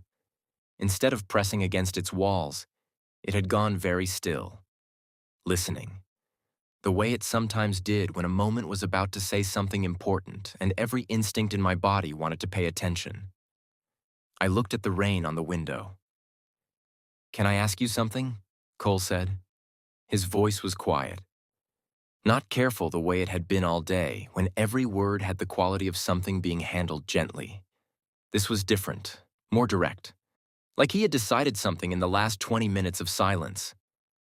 "You can always ask," I said. "I'll decide if I answer." One corner of his mouth moved. "Fair." He looked at his hands, then at me. "When did it start feeling like this for you? The invisibility thing. Was there a specific moment, or was it just—" He made a small gesture. Gradual. The question arrived somewhere unguarded. I looked at him for a moment. Ryder had gone still across the room. Beckett's non-typing had become more deliberate. They were all listening. Fine. If we were doing this, we were doing this honestly. "There was a moment," I said. 7 months ago, I said. March. There was that packed dinner. The one at the Hartford Grand with the Voss family. The room shifted. I felt it before I saw it. All three of them. Us, a collective change in emotional frequency. The specific quality of people who recognized a reference and were bracing for where it was going. Good. They should brace. "I had bought a new jacket," I said. "Which is a small detail, but I want you to have it for the full picture." I had gone to the place on Trumbull Street, the one Cole mentioned once that he liked, and I spent 2 hours finding something that worked, and I felt good in it. I felt like myself. I showed up to that dinner feeling like a person who belonged at the table. I kept my voice even, not wounded, just factual, the way you described a thing that had already finished hurting and was now just a record. "Elliot," Cole said softly. "I'm not done," I said pleasantly. He closed his mouth. "The Voss Alpha, Marcus. I asked Beckett at the table who I was." I looked at Beckett as I said it. His face had gone very still. He asked because I was sitting right there and he wanted context. Pack gathering, new face, reasonable question. The fire from the gas insert in the far wall made the only sound in the room for a moment. "Beckett said I was part of the household," I said. "Not the Omega, not bonded. Part of the household. Like I was a very well-dressed piece of furniture that had accompanied them to dinner." Ryder exhaled through his nose. Sharp. "And then all three of you spent the next 4 hours talking to the Voss pack, and I sat at the end of the table and smiled and refilled my own water glass and drove home with you, and none of you asked how I was, and I went upstairs and sat on the bathroom floor for 20 minutes. Silence. Real silence. The rain had even politely reduced itself to a murmur. "I didn't know," Ryder said. His voice was rough. "About the bathroom floor part." "I know you didn't," I said. "That's the point." Cole's hand had moved on the couch cushion. Closer, not touching. Just closer, the way a person moved when they wanted to do something and were asking themselves if they had the right. "Why didn't you say something?" Beckett asked. His voice was controlled, but the thing behind the cracked door was pushing harder now, and the emotion coming through it had moved past want and into something with more weight. "Because," I said, looking at him directly, "you introduced me as furniture, and furniture doesn't get to have a feelings conversation at the dinner table." Beckett's jaw tightened. Not in the way it did when he was dismissing something, but in the way it did when something had hit its mark precisely and he was absorbing the impact. "That was wrong," he said. "Yes," I said simply. "I was—" He stopped, started again. "The Voss family has a specific political position in the Hartford pack hierarchy. I was managing optics." "I understand that," I said. I understood it then, too. That's not actually the part that hurt. "Then what was?" Cole asked quietly. I looked at him. "None of you noticed I'd gone quiet for the rest of the night." 4 hours. I didn't speak unless spoken to, and I wasn't spoken to, and not one of you noticed. The fire crackled. Ryder was looking at the floor with the expression of a man who had picked something up and realized it was heavier than he thought. We noticed. It came from Ryder. I turned to look at him. He was still looking at the floor, jaw working, the restless energy in his body for once not moving. Compressed. Held. "What?" I said. He looked up. His eyes were darker than usual, carrying something I had felt from him earlier but not yet seen on his face this clearly. "I noticed," he said. "At the dinner. I saw you go quiet. I saw you refilling your own water. I noticed the jacket, too, for what it's worth. You looked—" He stopped, made a short, frustrated sound. "You looked good. You looked like you were happy to be there." I waited. "And then you stopped being happy, and I noticed, and I told myself I would talk to you about it when we got home." His voice had gone rougher. "And then we got home, and you went upstairs, and I told myself I'd do it in the morning. And then it was morning, and it felt too late to bring something up from the night before without making it a whole thing. And then a week passed, and it felt even later. And then 7 months went by," I said quietly.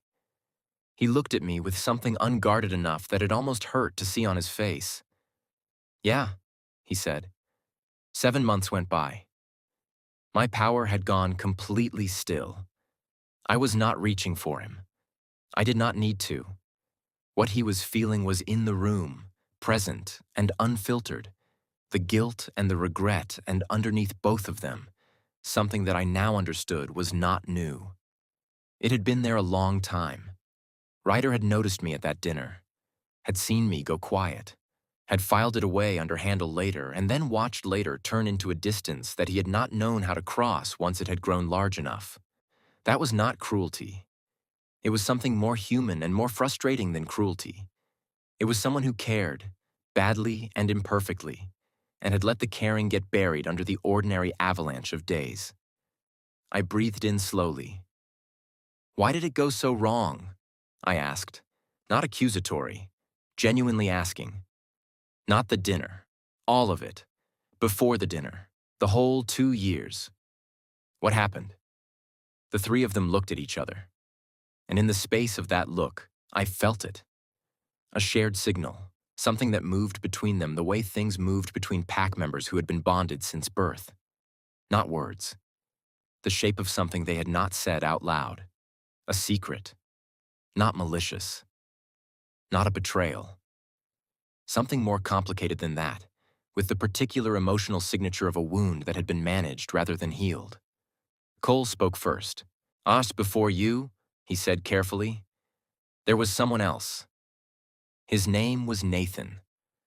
Cole told it the way people told things they had kept quiet for a long time, in the particular low voice of someone removing something carefully from a place where it had been stored.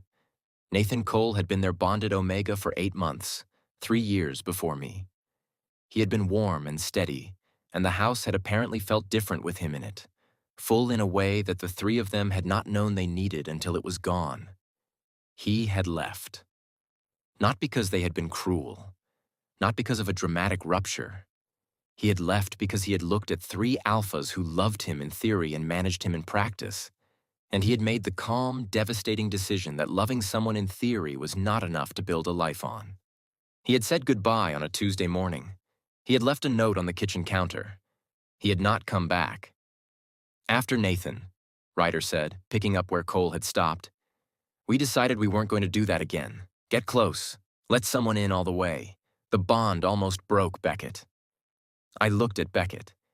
He was looking at the fire. His emotional signal was not cracked anymore. The door had come off the hinges entirely, and what was behind it was enormous and old and had nothing to do with optics or pack hierarchy or control. Grief. Long-processed, scar-tissued grief, with the particular shape of someone who had loved something and watched it choose to leave and had decided, quietly and thoroughly, that the solution was to never be that exposed again. "So you bonded with me," I said slowly, "and then kept me at a distance." Ah, to protect yourselves. None of them denied it. You kept me at arm's length, I said, so that if I left, it wouldn't reach the place Nathan left from. Yes, Beckett said. One word, flat and honest and costing him something to say. I sat with that. I sat with the shape of it, the specific cruel irony of it. 3 alphas so afraid of being left that they had built a distance large enough to guarantee it. Had treated me like furniture so that losing me would hurt less. Had introduced me as part of the household at a dinner table so that no one, including themselves, would see exactly what I was to them. And in doing all of that, they had been doing the one thing guaranteed to make me go. I laughed. Not meanly, not bitterly. Just a short, genuine, helpless laugh at the architecture of it. Because sometimes the only response to something that sad and that human was to acknowledge that it was almost impressively counterproductive. All 3 of them stared at me. You kept your distance to protect yourselves from losing me, I said. And I almost left this morning because of the distance. A beat. Yeah, Ryder said, with the expression of a man watching a diagram of his own mistakes being drawn in real time. We see that. Do you? I asked. Still not hard, still even. We're seeing it now, Cole said quietly. I looked at all 3 of them. Beckett with his broken door.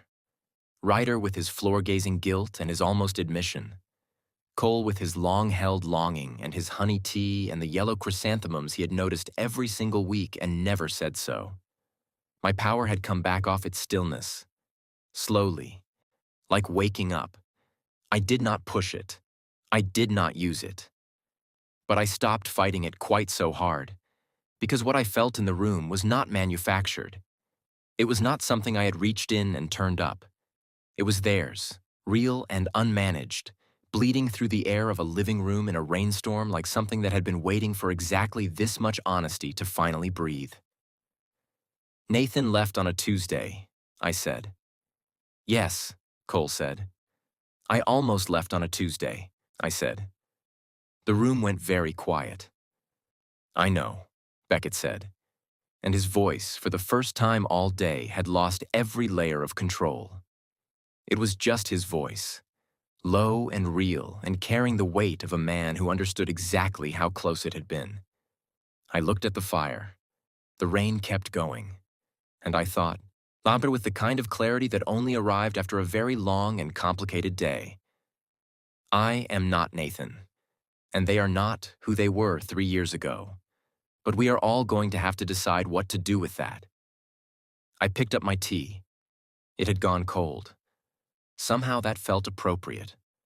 Nobody moved to refill it, not because nobody cared, but because the room had reached that specific point in a real conversation where getting up to do something practical felt like breaking a spell, and all 4 of us were apparently willing to let the tea go cold rather than be the one who moved first. I set the mug back on the coffee table. The fire was still going. The rain was still going. Outside, the lake had disappeared entirely into the dark.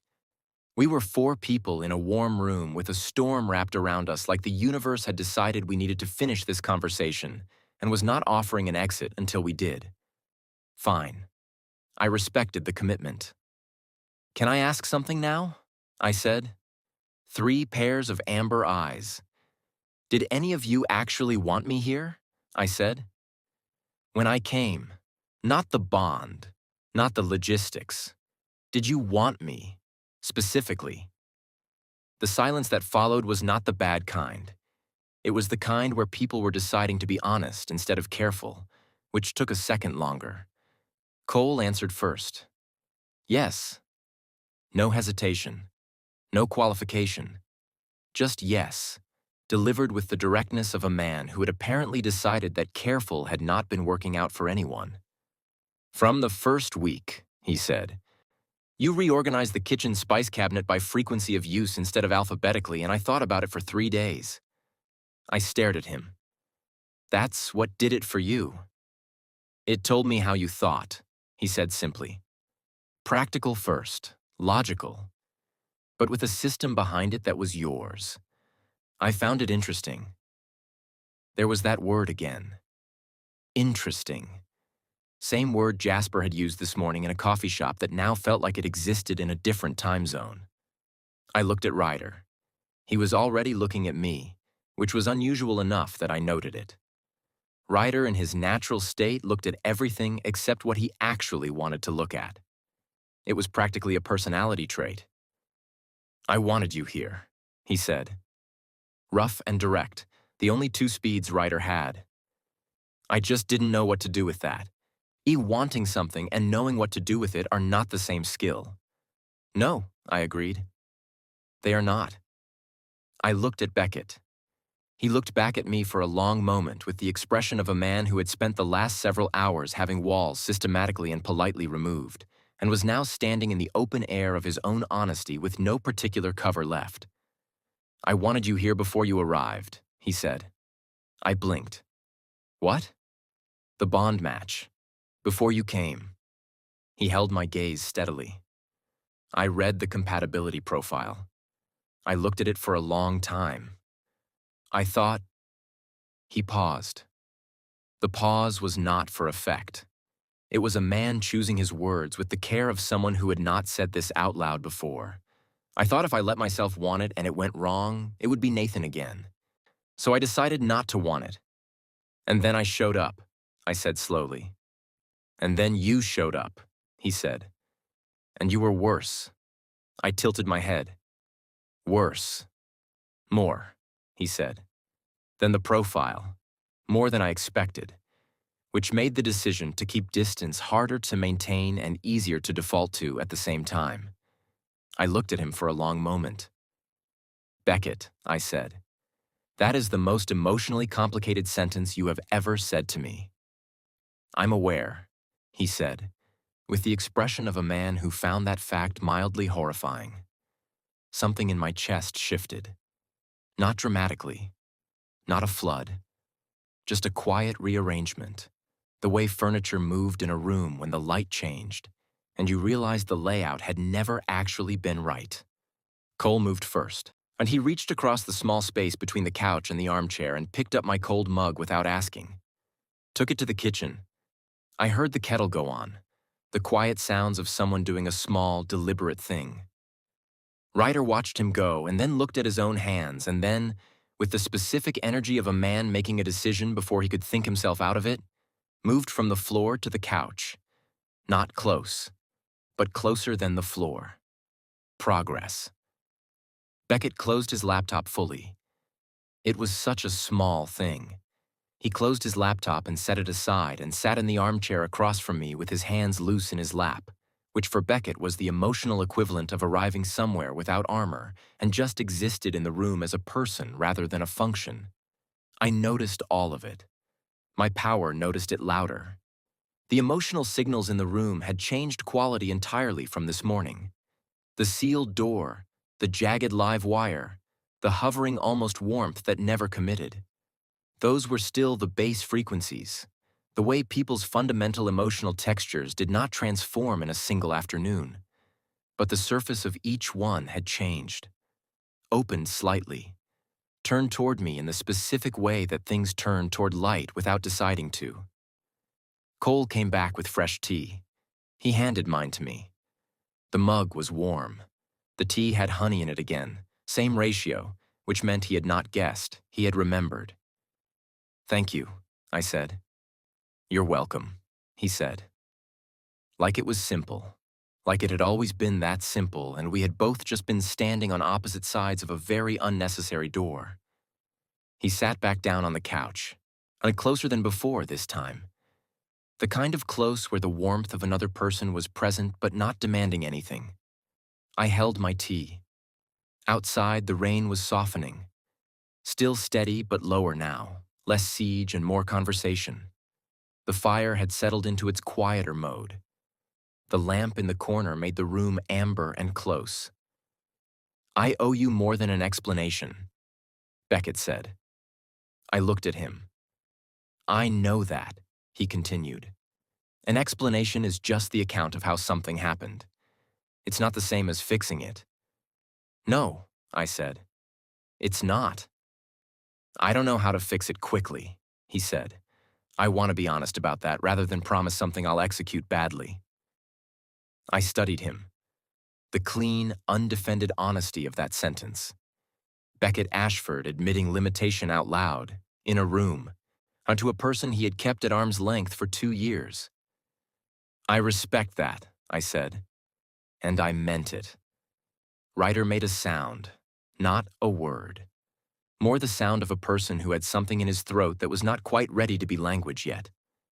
We both looked at him. He was looking at the fire, jaw working. The live wire energy in his body had gone quieter than I'd ever felt it, compressed down to something concentrated and very specific. I'm sorry, he said. To the fire. Then he turned and looked at me directly, which cost him something. I could feel it. I'm sorry, Elliot. Not for the whole 2 years in one statement, because that's lazy. Specifically for the dinner, for seeing you go quiet and choosing to handle it later until later became never. That was mine to fix, and I didn't fix it. My power went very still again. Because that was exactly it. That was the precise, specific thing.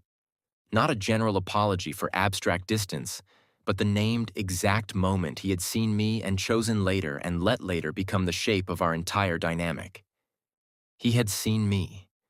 He had seen me and not acted, and he knew which one was the real wound. Thank you, I said quietly, for being specific. He nodded once, looked back at the fire. The room settled. And in the settling, something happened that I had not planned for and could not entirely account for, which was that the 4 of us in that amber-lit room with our tea and our rain and our newly honest air simply stayed. Nobody reached for their phone. Nobody manufactured an exit. Nobody managed anything. We just sat together. Cole's shoulder was a few inches from my armrest. Ryder's presence on the couch anchored something in the room's temperature. Beckett in his armchair had gone still in a new way, not the controlled stillness of a man managing himself, but the quieter stillness of someone who had stopped needing to. My power, for the first time all day, was not pressing against anything. It was just resting, warm, present, like it had found the frequency it had been reaching for all morning and had simply tuned itself there and gone quiet. I looked at the fire. I thought about Nathan leaving on a Tuesday morning and the note on the counter and 3 alphas who had built their distance out of the specific materials of that loss. I thought about Jasper Vane in a coffee shop saying you're not a stranger. Not exactly, and meaning something I still did not fully understand, but which sat in my chest with the weight of something that mattered. I thought about the journal in my room and all the things I'd written in it today, and the line at the bottom. I think the alphas who ignored me for 2 years just felt me come home different. They had. And now I was sitting in the proof of it, in the soft amber light, with cold tea replaced by warm, and 3 alphas who had stopped pretending for one long rainy evening. It was fragile. I knew that.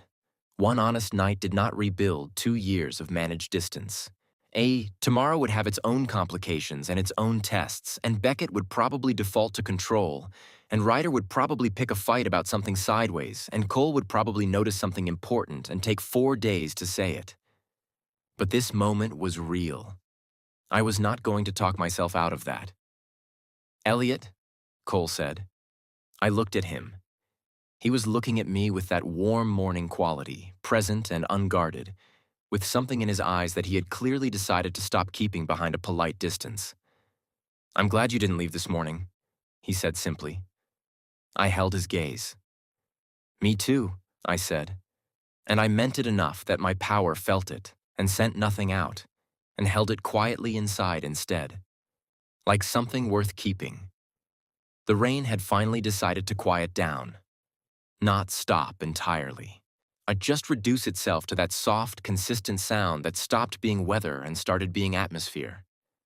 The fire had settled. The lamp was still amber. The 4 of us had migrated somewhere in the last hour into the specific arrangement of people who had stopped monitoring the distance between themselves. Cole had fallen asleep. Not dramatically. just gradually, the way warm rooms and honest conversations and the particular exhaustion of an emotionally dense afternoon worked on a person.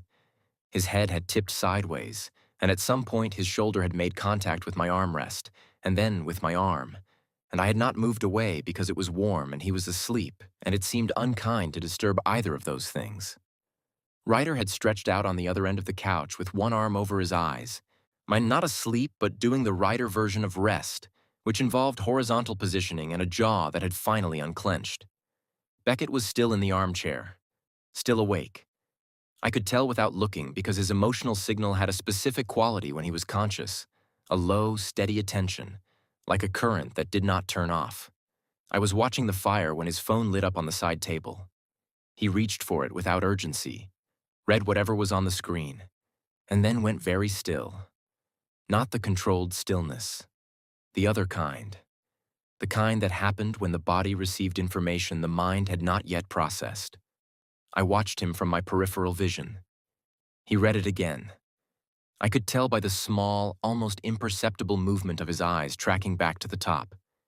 Then he stood up, quietly, carefully, but with the specific deliberateness of a man who did not want to disturb the room but needed to leave it immediately. He walked to the hallway. I heard his voice, low and terse, the consonants clipped in the way they got when he was managing something serious. I could not make out words, just the shape of the conversation, the particular rhythm of someone receiving information and responding to it without letting the response show.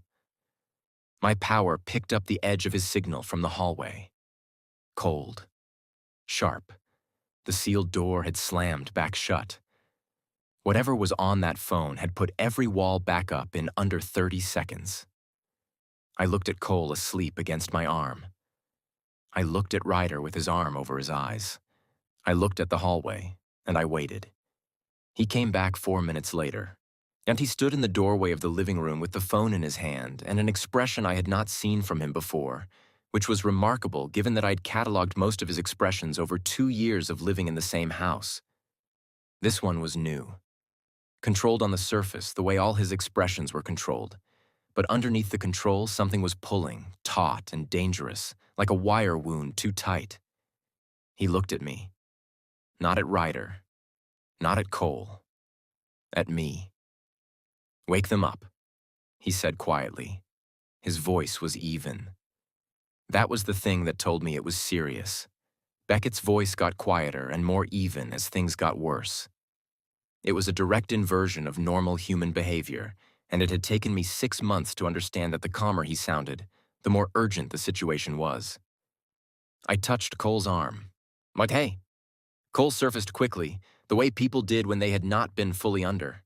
He sat up, took in Beckett's expression, and straightened in the way pack members did when something shifted into a different register. "Ryder?" I said. Ryder already had his arm off his eyes. He had heard Beckett's tone the same way I had. He sat up without being asked twice. Beckett came back into the room fully.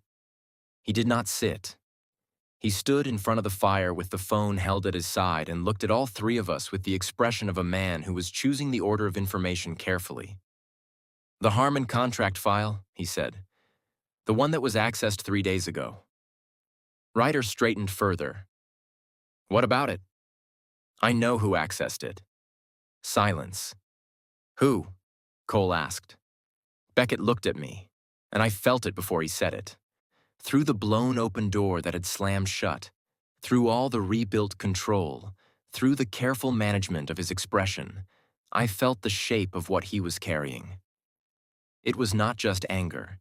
It was the specific, nauseating combination of anger and betrayal and something that lived underneath both of them. The thing people felt when something they had chosen to trust turned out to have been a mistake. "His name is Jasper Vane," Beckett said.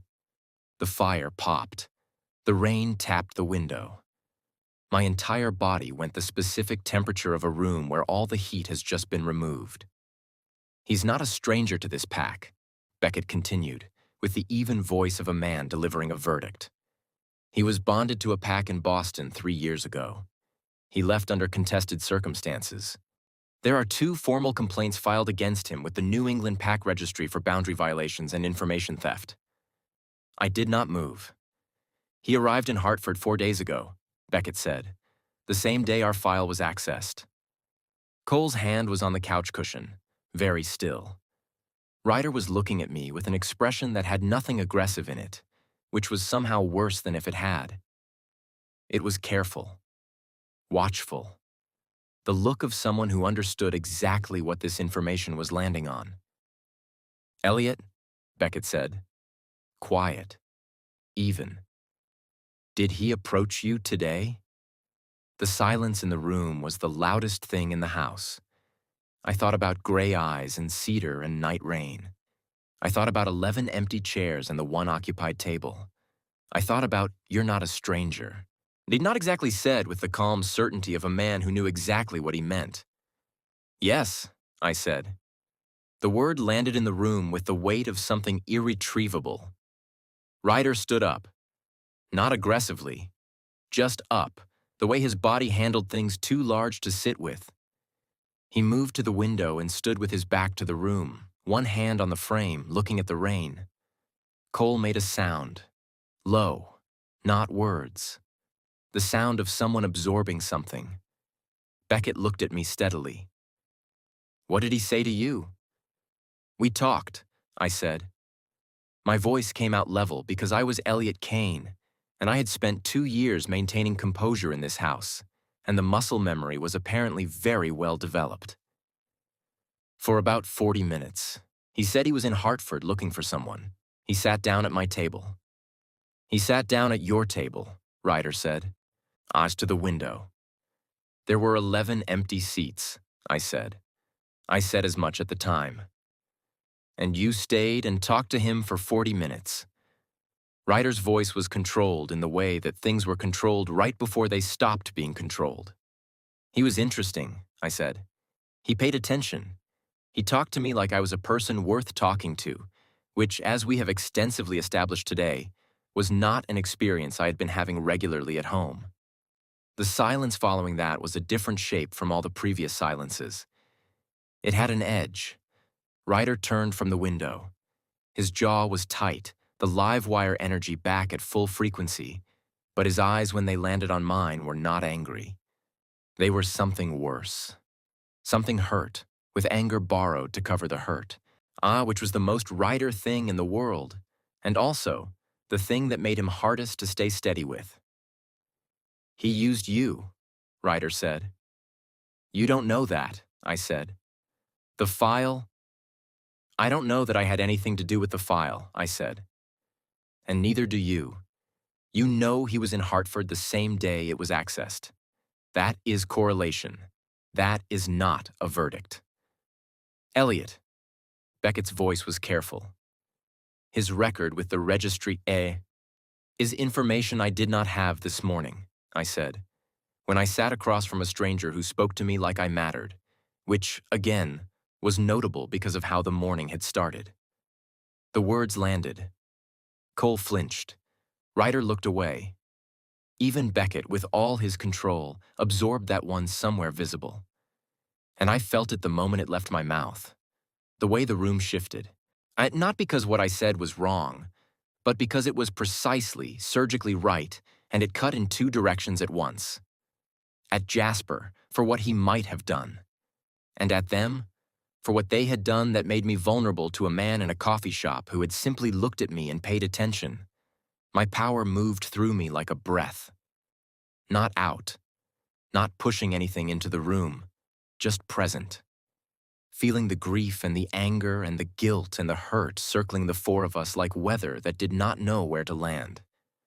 I'm not defending him, I said, quieter now. If what you're saying is true, then I was played. And that is humiliating in a way I am going to need to sit with privately. I paused. But I need you to understand something. The reason I was vulnerable to a man who paid attention to me in a coffee shop is because the people who are supposed to be my pack had me convinced I was invisible. That is not an excuse for whatever he did. But it is a fact we all have to hold. Nobody spoke. The fire was the only thing moving in the room. "I'm going to bed," I said. I stood up. My legs were steady. My voice was steady. Everything on the outside of me was steady because I had built the outside of me to be steady under exactly this kind of pressure. The inside of me was a different situation entirely. "Elliot," Cole said. "Good night, Cole," I said. The warmth in my voice surprised even me. Not everything had to be hard. I walked to the hallway. "Elliot." Ryder this time. I stopped. Did not turn. "Ryder." "I'm sorry," he said. For the way I said that. The way I said he used you, it came out like I was blaming you. I stood in the doorway. "I know," I said. "That's the only reason I'm going to bed instead of out the front door." I heard his exhale. Sharp and real. I walked up the stairs. Behind me, the living room was silent except for the rain and the fire, and 3 alphas sitting in the specific wreckage of a night that had given them everything they needed to start over and then detonated it before they could pick it up. I reached my room, closed the door, did not lock it this time. Stood in the dark for a moment with my hand flat against the wood and my power pressing through me like a tide, feeling 3 floors of guilt and fear and longing and the specific devastating combination of men who cared too late and too badly and were only now, tonight, in this storm. I'm beginning to understand the cost of that. I pressed my forehead against the door, and for the first time today, in the dark and the quiet and the privacy of my own room, I let myself feel all of it. Every single bit of it. The warmth of the evening, the tea with honey, Cole's shoulder against my arm, Beckett closing his laptop like a white flag, Ryder's specific apology delivered directly to the fire. And underneath all of that, wrapped in cedar and night rain and the particular ache of something that might have been real or might have been a performance I had no way to verify, the memory of gray eyes and 40 minutes of someone's undivided attention. I did not cry. I was not built for dramatic crying in the dark. But I stood there for a long time with my hand on the door, and my heart doing the complicated thing it did when it was trying to sort what was real from what it had wanted to be real, and found that it could not tell the difference yet. "Figure it out tomorrow," I told myself. "Tonight you survived a Tuesday. That's enough." I moved away from the door, sat on the edge of the bed in the dark with my hands in my lap like a person waiting for a bus that might not come. The lake outside was invisible, just blackness where water should be, and the rain on the glass was the only proof that the world outside was still doing anything at all. My power had gone quiet again. Not the suppressed quiet I'd been maintaining for 2 years. Something different. The quiet of a thing that had said what it needed to say and was now waiting to see what happened next. It sat in my chest like a held breath, warm and present, and not particularly interested in my opinions about whether this was a convenient time. I thought about the living room downstairs. I thought about 3 men sitting in the wreckage of a night that had started as a storm and turned into something that had no clean name. I could feel them, even now, even through the floor and the walls. Not details, just the shapes of them. Beckett's signal, rebuilt and controlled but different from before, like a wall reconstructed from the same materials but not quite the same structure. Ryder's live wire, finally still, with the specific quality of something that had burned through its own charge and was now cooling. Cole's warmth, I'd steady as ever but carrying something heavier underneath it tonight. Something that felt like reckoning. They were not sleeping. None of them were sleeping. I lay back on the bed and stared at the ceiling and thought about Nathan, who I had never met and who had left on a Tuesday morning and whose absence had built the architecture of my last 2 years without my knowledge or consent. I thought about what it meant to be the second person to walk into a house that had already learned how much it cost to want someone. I thought about how they had tried to protect themselves and had, in doing so, nearly created the exact thing they were afraid of. And then I thought about Jasper. I gave myself permission to do that fully, without immediately talking myself out of it. Gray eyes, cedar, and night rain. The unhurried quality of his attention. The way he had said you're not a stranger. Not exactly with the certainty of someone reading from something true. The file, the registry complaints, the 4 days in Hartford that lined up with the breach like a sentence completing itself. I pressed the back of my hand against my mouth and thought. Here was what I knew. Jasper Vane had sat across from me in a coffee shop and been interesting and attentive, and had said things that landed in the specific places I had not known were empty until something touched them. That was real. Whatever his reasons, whatever the registry said, whatever had brought him to Hartford, that 40 minutes had been real in the way that things were real when your power was present for them. My power did not manufacture emotions in people. I had explained that to myself downstairs, and it was still true. Jasper had felt something when he sat across from me. Something genuine. Something that his emotional signal had not been careful enough to hide from a person with my particular wiring. Whether he had acted on genuine feeling or used genuine feeling as a tool was the question I did not have the answer to yet. And that distinction mattered enormously. I was not going to collapse the two just because Beckett had a file and a face that said verdict already reached. I sat up, turned on the small lamp on the nightstand, opened the journal. I wrote at the top of a new page, things I know for certain. Under it, the Ashfords kept their distance because of Nathan. That was fear, not malice. Ryder noticed me at the dinner and filed it under later. That was avoidance, not cruelty. Beckett introduced me as part of the household because he was afraid of what happened when he claimed things out loud. That was self-protection, not dismissal. Cole noticed the chrysanthemums every single week and held it privately for months. That was love with a locked door. I stared at that last line.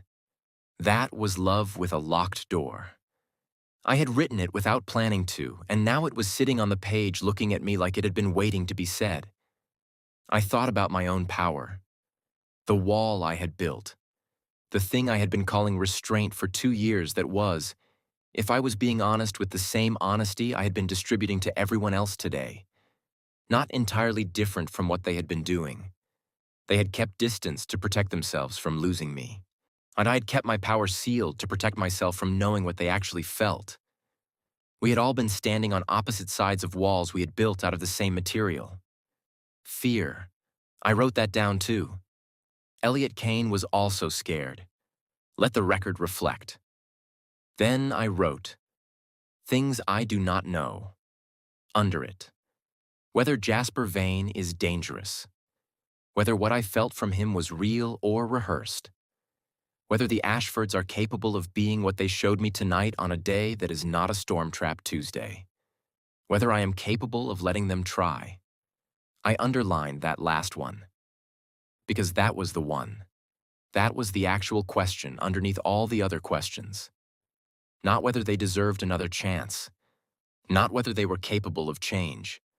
But whether I, Elliot Caine, who had spent 2 years making breakfast for people who did not say thank you, who had reorganized a spice cabinet and pressed lapels and put fresh flowers in an entryway every Monday like a person performing devotion for an empty theater, was capable of staying now that staying was a choice rather than a habit. Habit was easy. Habit did not require courage.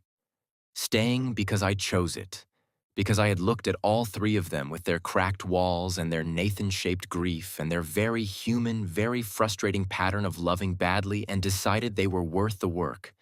That was a different thing entirely. That cost something. I turned the pen in my fingers. From downstairs I heard movement. One set of footsteps. Quiet, measured, the particular soft-footed tread that I recognized without needing my power to confirm it. Nicole. He stopped at the bottom of the stairs. A pause. Long enough that I knew he was standing there deciding. Then the footsteps came up. They stopped outside my door. No knock. Just presence. The same way it had been this afternoon when all 3 of them had stood out there. Except this time it was one. And this time there was no retreating sound. I looked at the door. "It's not locked," I said. He opened it slowly. Cole in a doorway was different from his brothers in a doorway. Beckett filled doorframes with authority. Ryder with energy. Cole filled them with something quieter, a kind of careful intention, like a person who understood that entering a space was a choice that affected the person already in it. He looked at me on the bed with the lamp on and the journal open. He looked at the journal. He looked at me. "I'm not going to ask what you're writing," he said. "Smart," I said. He leaned against the doorframe, not coming in, not retreating. Exactly on the threshold, which felt honest in a way that I appreciated. "I needed to say something else," he said. "Before tonight became tomorrow, and I talked myself into handling it later." I raised an eyebrow. "Progress." One corner of his mouth moved. "Trying." He looked at his hands for a moment, then back at me with the direct amber gaze that had always been his most disarming quality, the way it landed without armor. "What Beckett said about Jasper Vane," he said carefully. "The way we all looked at you after. I need you to know that none of us were blaming you. Not actually. Whatever he did or did not do, the reason you were in that coffee shop this morning was us. I know that. Beckett knows it. Ryder said approximately 4 words after you went upstairs, but 2 of them were your name, so I believe he knows it too." I looked at him steadily. "I'm not telling you to trust him," Cole continued. "I'm not telling you what to think about him. That is yours, and it should be yours. He stopped, pressed his mouth together, started again. "I just did not want you lying in this room thinking that we handed you a piece of information and then looked at you like you had done something wrong. Because you didn't. You went to a coffee shop on a hard morning and someone was kind to you. That's not a crime." The rain tapped the window. My power was warm and still in my chest. "Cole," I said. "Yeah. That was a very good thing to come up here and say." He exhaled, a small, real sound of relief. "So, okay. It doesn't fix everything," I said. "I know. But it's the right direction." He nodded, looked at the journal again. "Are you okay?" I considered the question with the seriousness it deserved. "I'm not okay," I said. "I'm in the middle of something. I'm not sure okay is the right metric for the middle." He thought about that.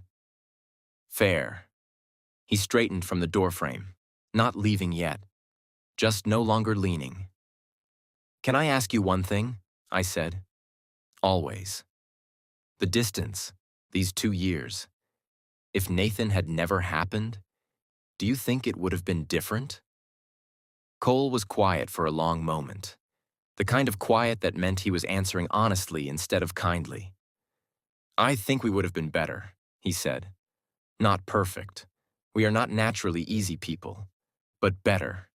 Without Nathan, we would not have had the habit of keeping things at a distance built before you arrived. You would have walked into a different house." "But I walked into this one," I said. "You walked into this one," he agreed. "And you stayed in it longer than you should have, given what we gave you to stay for. And I think about that." He paused. "I think about it a lot." I looked at the journal in my lap. Love with a locked door. "We both had locked doors," I said quietly. More to myself than to him. Cole tilted his head. "My power," I said. "I kept it sealed the entire time I lived here.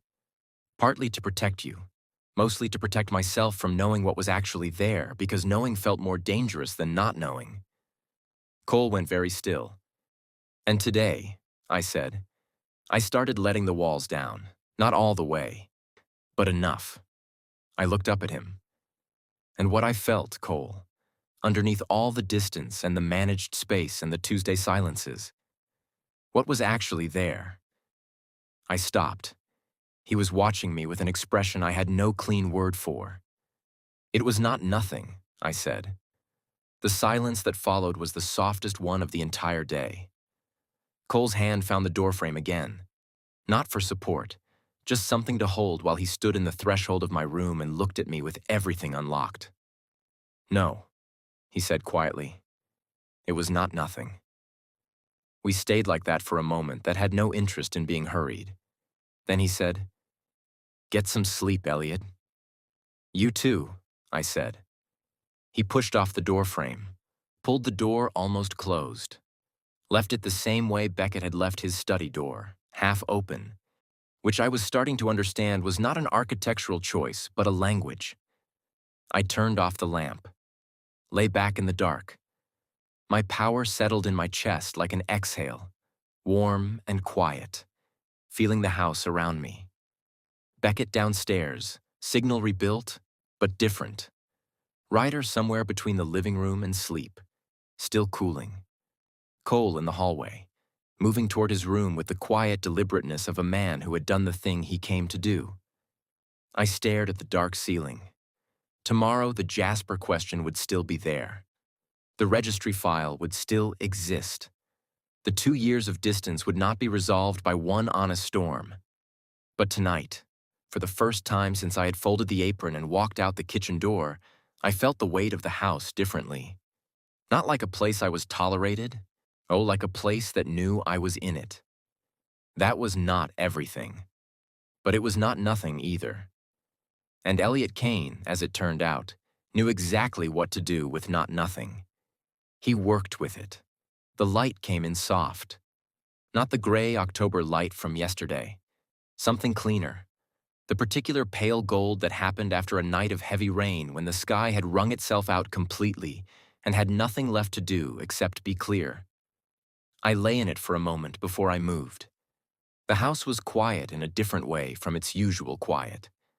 The Ashford estate had a particular brand of morning silence that I had cataloged over 2 years, the kind that had a managed quality, everyone moving in their own contained orbit, careful not to take up more air than necessary. This morning, the quiet felt like it was resting rather than performing. I sat up, looked at the journal on the nightstand, looked at the half-open door.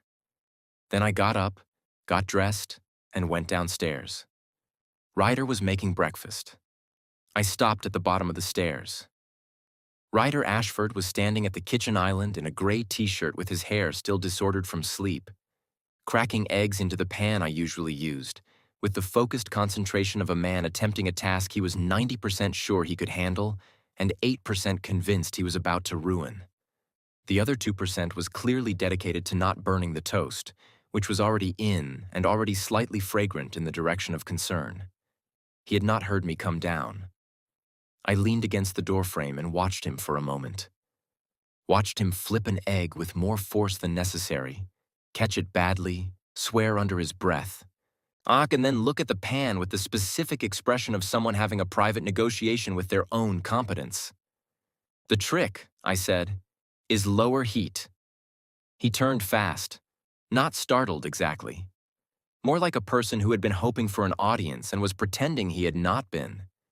He looked at me. I looked at him. "Lower heat," he repeated. "You're rushing it," I said, walking to the counter. "Eggs don't respond well to being pushed. They need time." Ryder looked at the pan, then at me. "Are we still talking about eggs?" "Completely," I said. He moved aside without being asked, giving me space at the stove, and I turned the burner down and took over the pan with the ease of 2 years of muscle memory. He stayed close, not hovering, just present, and leaning against the counter beside me with his arms crossed and his shoulder near mine and the live wire energy in his body reduced to something low and warm. "I got up at 5, he said.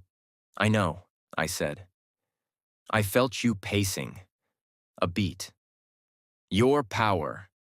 "My power," I confirmed. He was quiet for a moment. Then, "Does it bother you? Feeling all of us all the time?" I considered that honestly. Sometimes. When it was all distance and managed nothing, yes. It was like standing next to speakers playing static. I moved the eggs. Last night was different. Different how? I glanced at him sideways. Louder. But the good kind of loud. Something in his face shifted, Not the dramatic kind of shift. The small, real kind that happened when a person received information they had been hoping for without letting themselves hope too hard. He looked at the eggs. "I owe you a better apology than I gave you last night," he said. "The dinner one. I was specific, but I wasn't complete." "You don't have to. I want to." He turned to face me properly, which for Ryder was a significant thing. He was not a face things directly person by nature. He was a look sideways, approach from an angle, wrap the real thing in something harder person. Direct eye contact and still hands meant he had decided something. "I spent 7 months watching you go smaller and telling myself it was fine, that you were fine, that you were capable and steady and you didn't need me to check in because you always seemed okay." He paused. "I used your strength as a reason to be lazy. That was wrong." The toast popped. Neither of us moved for it. "I used your strength as a reason to be lazy," I repeated slowly. "Ryder, that is the most accurate thing anyone has ever said about how this went wrong." His jaw shifted. "Yeah. I'm keeping that sentence," I said. "It's going in the journal." The absolute smallest smile crossed his face and disappeared. "Great." I plated the eggs. He got the toast. We did it side by side without discussing the choreography, the way people moved together in a kitchen when they had been in proximity long enough for the patterns to exist even when they had been pretending they didn't. Cole arrived next, drawn by the smell of coffee the way Cole was always drawn by the smell of coffee. Ein appearing in the kitchen doorway with the soft-edged morning quality he had, and looking at Ryder and me at the counter with an expression that took something in quietly and kept it. "Morning," he said. "Morning," I said. "Sit down. Ryder made eggs." Ryder gave me a look. "We made eggs," I revised. "Collaboratively. It was a whole thing." Cole sat down at the table. He looked at the place settings, 3 of them, and then looked at me with a question he did not ask out loud. I was already getting the 4th. He watched me set it and said nothing, but his emotional signal did something warm and relieved that my power caught without trying. Beckett came down at 7:43, which was 3 minutes later than usual, which for Beckett meant he had been awake and had taken those extra 3 minutes to do something intentional before coming downstairs. He appeared in the kitchen doorway. He was dressed, put together, the Beckett exterior fully assembled. But his eyes went to me first, before the coffee, before the table, before his brothers. And in them, visible for exactly the length of time it took him to decide to let it be visible, was the thing I had felt through the cracked door. He crossed to the counter. He poured his coffee. He turned around. "I made calls this morning," he said. To me, directly. "About Vane, the registry complaints." He paused, and this pause was the honest kind, not the constructed kind. One of the 2 was filed by a pack he left on contested terms, the same way Nathan left us. I dug further. The kitchen was very quiet. "The complaint was filed by the alpha who felt abandoned," Beckett continued. "Not by any governing body, not for any verified violation. It was a personal filing dressed up in formal language." He looked at his coffee, then at me. "The second complaint was similar. I cannot tell you he is trustworthy. I do not have enough information for that. But I can tell you that I reached a verdict last night before I had the full picture. And I presented it to you as fact." I looked at him steadily. "That was wrong," he said. "Specifically wrong, in the way you asked us to be specific." The morning light came through the kitchen window and caught the ceramic vase on the sill. The yellow chrysanthemums. Last Monday's still holding on. "Thank you," I said. Beckett nodded once, picked up his plate, but sat down at the table. And that was that. No grand speech, no elaborate reconstruction. Just a man who had been wrong saying so and sitting down to breakfast. I stood at the counter and looked at the 4 place settings and the 4 people in the kitchen that smelled like eggs and coffee and last night's rain still drying on the windows. My power moved through me like a slow, full breath. What it found in the room was not perfect. Beckett's signal was still the most controlled of the three, still had the architecture of someone who had learned caution the hard way and would probably always live closer to reserve than openness. Ryder's live wire was still there, would probably always be there, the restless energy that was just the shape of how he existed in the world. Cole's warmth was still the hovering kind, still sometimes stopped at the door when it should come inside. They were not fixed, but they were here, present, turned toward me in the conscious, deliberate way of people who had chosen to turn rather than defaulting to the habit of away. That was different. That was everything. I sat down at the table. We ate for a few minutes in the easy quiet of people who had said the hard things and were letting the ordinary things breathe. Then I said, "I'm going to talk to Jasper." Three forks paused at slightly different moments. "Elliot," Ryder said. "I'm not asking permission," I said pleasantly. "I'm informing you because we are apparently doing communication now, and I would like to model it correctly."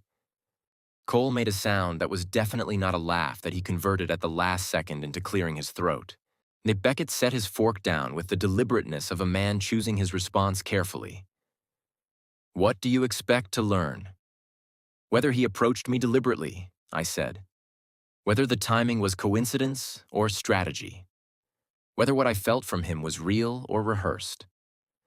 I picked up my coffee. My power was present for that conversation. I know what his emotional signal felt like. If I sit across from him again, I will know within 5 minutes whether yesterday was genuine or performance. "That's not safe," Ryder said. Flat and immediate. "Ryder," I said, with the patience of a saint and the tone of someone who had exactly zero interest in being managed. "I have emotion manipulation.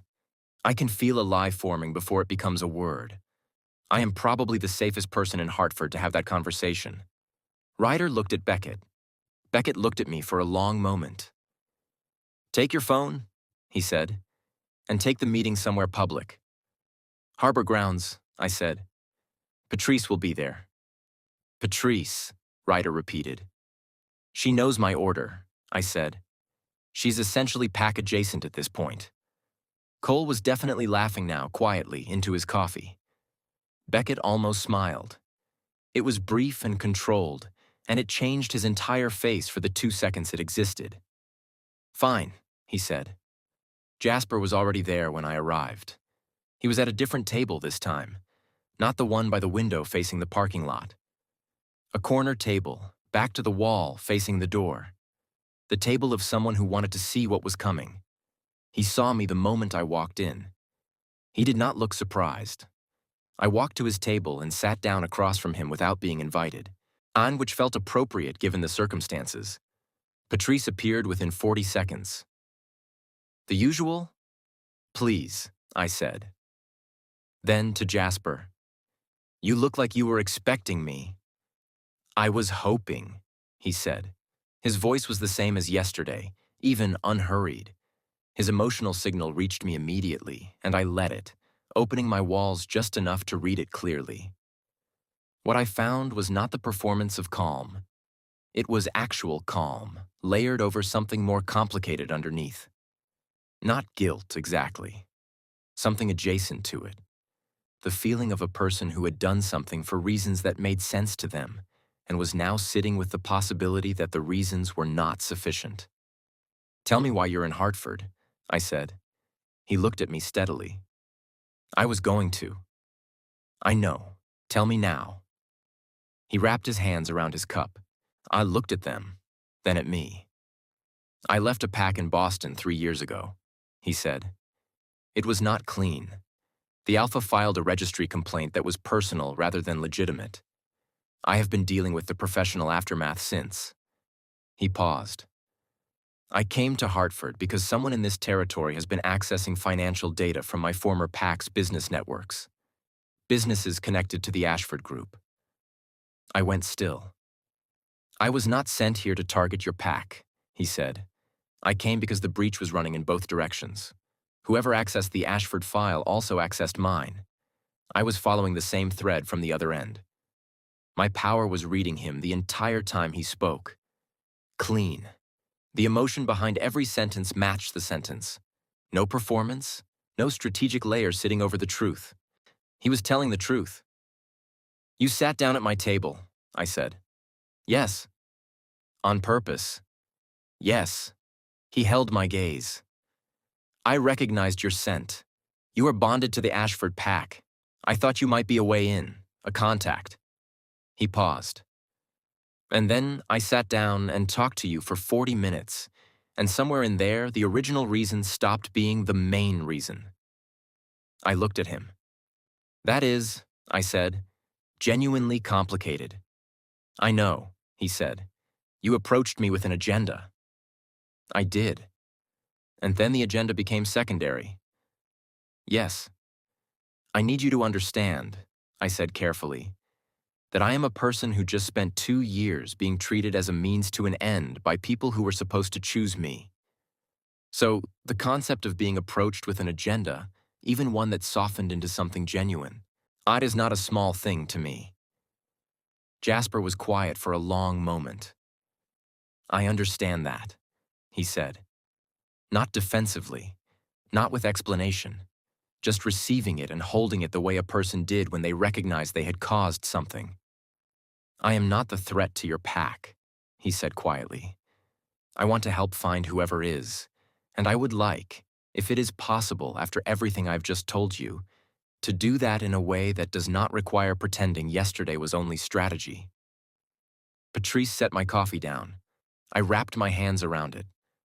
I thought about the journal, about things I knew for certain and things I did not, about the difference between someone who used genuine feeling as a tool and someone who started with a tool and found genuine feeling and was honest enough to say so. My power sat quiet and warm and gave me its verdict without fanfare. He was not the villain of this story. He was a complicated person in a complicated situation who had done something imperfect and was sitting across from me owning it. I'm going to tell the Ashfords what you told me, I said. I expected that. And you're going to tell them everything about the Boston situation, all of it. Not the version that makes you look best, all of it. He held my gaze. Agreed. And then, I said, we will figure out the rest. Something in his expression shifted. Not relief exactly. Something quieter. The specific quality of a person who had braced for worse and was recalibrating towards something that felt, cautiously, like a beginning. Okay, he said. I picked up my coffee. For what it's worth, he said. What I felt yesterday was real. I know, I said. I felt it. He blinked. Your power. My power, I confirmed. He looked at me for a moment with an expression that was somewhere between impressed and slightly unnerved, which was honestly the correct response. Good to know, he said carefully. Isn't it? I agreed. I brought Jasper to the estate that afternoon. That was a sentence I would not have predicted at any point during the previous 24 hours. And yet there we were, pulling through the gate with the lake silver and calm in the afternoon light, and all 3 Ashfords in the driveway, because apparently Beckett had told them, and neither of his brothers had been able to find something else to do. Ryder looked at Jasper the way Ryder looked at things he had not yet decided about, which was directly and without expression, a blank canvas that would fill in once he had enough data. Cole looked at him the way Cole looked at most things, with the warm reading quality of someone collecting impressions. Beckett looked at him the way Beckett looked at contracts. Thoroughly. Jasper looked at all 3 of them and did not flinch, which was either courage or experience with difficult alphas, and given his history, probably both. Vane, Beckett said. Ashford, Jasper said. I stood slightly to the side and watched 3 alpha kings and 1 complicated stranger have the world's most loaded one-word exchange. Come inside, Beckett said finally. They went inside. I followed.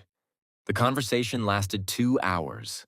I will not recount every word of it because some of it was technical, involving file timestamps and network signatures and a name that was not Jasper's that arrived halfway through and shifted the entire shape of the problem. What I will say is that Jasper told them everything, including the Boston situation, including the parts that did not reflect well on him, including the registry complaints and their actual origin, with the direct and undefended honesty of someone who had decided that transparent was the only way through. Ryder interrupted him twice. Cole asked the most questions. Beckett said almost nothing but his signal, which I was reading continuously without reaching, moved through suspicion and resistance and reluctant reassessment and arrived somewhere that was not trust but was the beginning of the willingness to build it. At the end, Beckett leaned back in his chair and looked at Jasper for a long moment. "The name you gave us," he said. "If that checks out," "It will," Jasper said. "Then we have a shared problem and a reason to cooperate." He paused. "That is not the same as trust." "I know," Jasper said. "I'm not asking for trust. I'm asking for a table." Beckett looked at him. Then, with the smallest, most controlled nod in the history of human communication, "You have a table." Ryder exhaled through his nose. Not agreement, not disagreement. The sound of a man updating his position while reserving the right to revise it. Cole smiled. And somewhere in the kitchen, the yellow chrysanthemums caught the late afternoon light and held it. Jasper left at 6. At the door, he paused and looked at me with those gray eyes and said quietly, "For only me. Thank you for coming back this morning." "I needed answers," I said.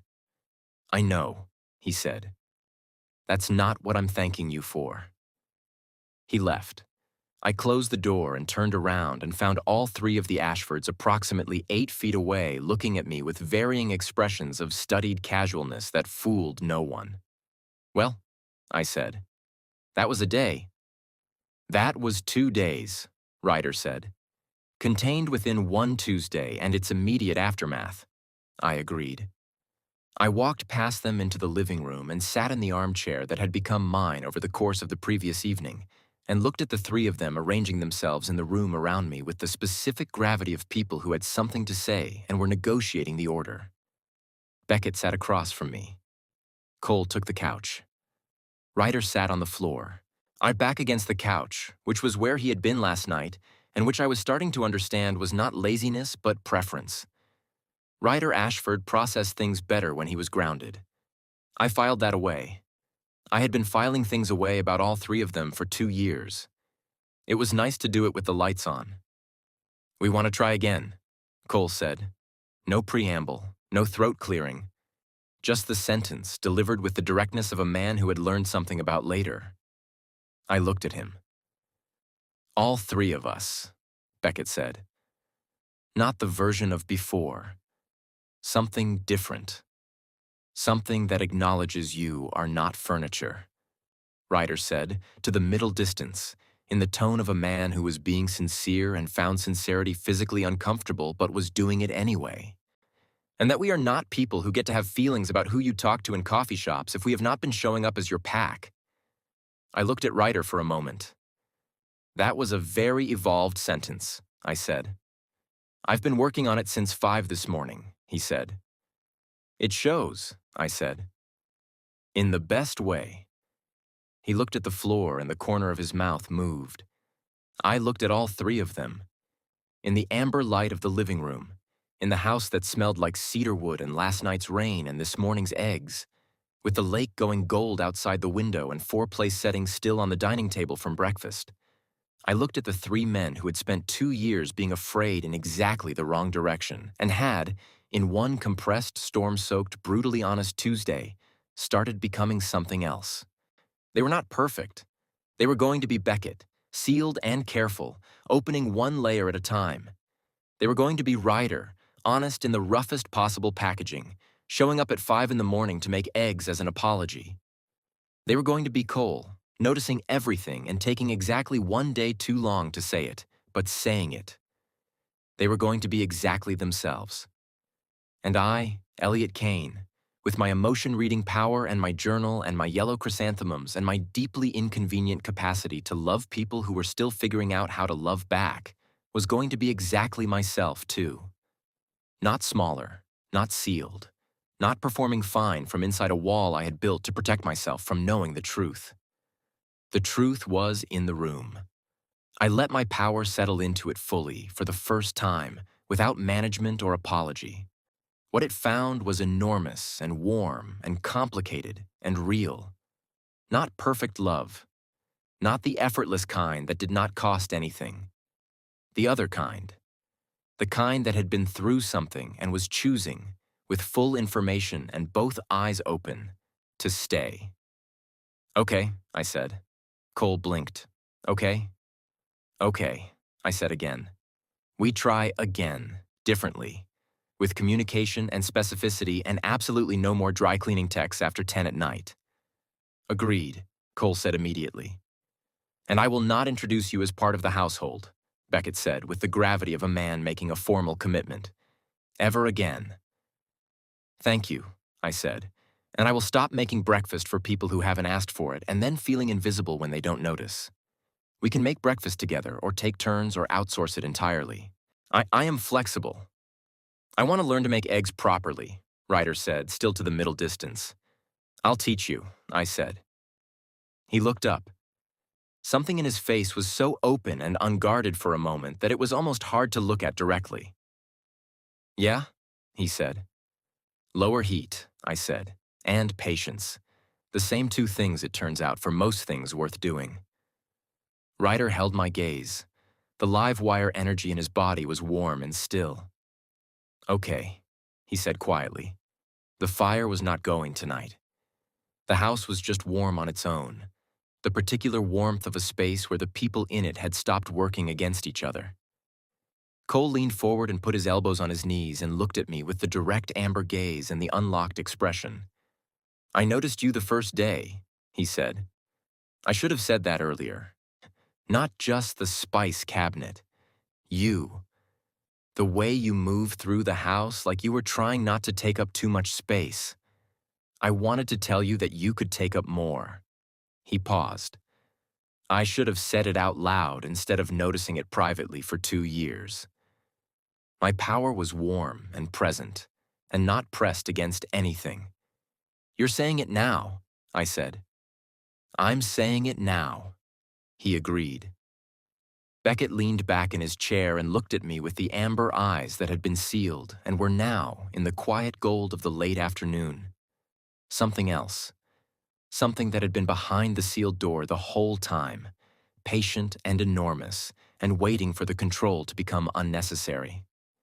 You are not part of the household, he said. Low, deliberate, a correction he was making to his own record. You are the Omega this pack chose. You are the reason the house has flowers in it. You are the person I thought about in the compatibility profile for longer than I admitted to anyone, including myself. The room was very quiet. And I am sorry, he said, that it took a Tuesday morning and a very patient journal and apparently 40 minutes with a stranger to get me to say it out loud. I looked at him for a long moment. Then I looked at all three of them. Beckett in the armchair with his broken and rebuilt walls. Ryder on the floor with his morning eggs and his specific apologies. Cole on the couch with his unlocked eyes and his long-held noticing. My power settled, full and warm and completely, finally at rest. You know what I want? I said. Tell us, Cole said. Dinner, I said. That I did not cook, and the three of you at the table with me. You're not on your phones, not managing anything, just here. A beat. I'll order from the place on Trumbull, Ryder said, already reaching for his phone. The good Italian one? I asked. Is there another kind? He said. Get extra bread, I said. Obviously, he said. Beckett stood and went to the kitchen and came back with 4 glasses and a bottle from the wine cellar that he had, in 2 years, never once invited me to touch. He poured without asking what I wanted and handed me the first glass, which was correct and not correct, and also quietly said everything that his particular vocabulary struggled to say out loud. I took it. I looked at the 4 glasses on the coffee table. I thought about the apron folded on the counter 24 hours ago, the kitchen door, the cold air off the lake, the crow on the trash can and the parking lot, and Patrice and Cedar and Night Rain, and 40 minutes of someone looking at me like I was worth looking at. I thought about what it had taken to crack open a house full of fear. I thought about what it felt like to stop making myself small. I picked up my glass. "To Tuesdays," I said. Ryder snorted. Cole laughed, real and warm. Beckett, for the third time in 24 hours, almost smiled, and this time let it finish. "To Tuesdays," Cole said. We drank. Outside, the lake caught the last of the afternoon gold and held it. Inside, the house was loud with the specific noise of 4 people who had stopped being careful with each other and started being real. It was not the beginning of something easy. It was the beginning of something true.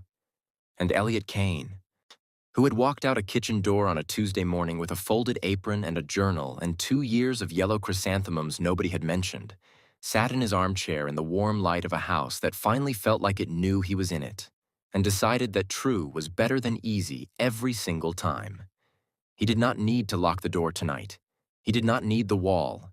He just needed this. And this, at last, was his. Thank you for watching this story to the end. If you enjoyed this story, you will surely love the next one. It's as crazier and more intriguing as can ever imagine. So do check it out. Hit subscribe. The next story drops soon.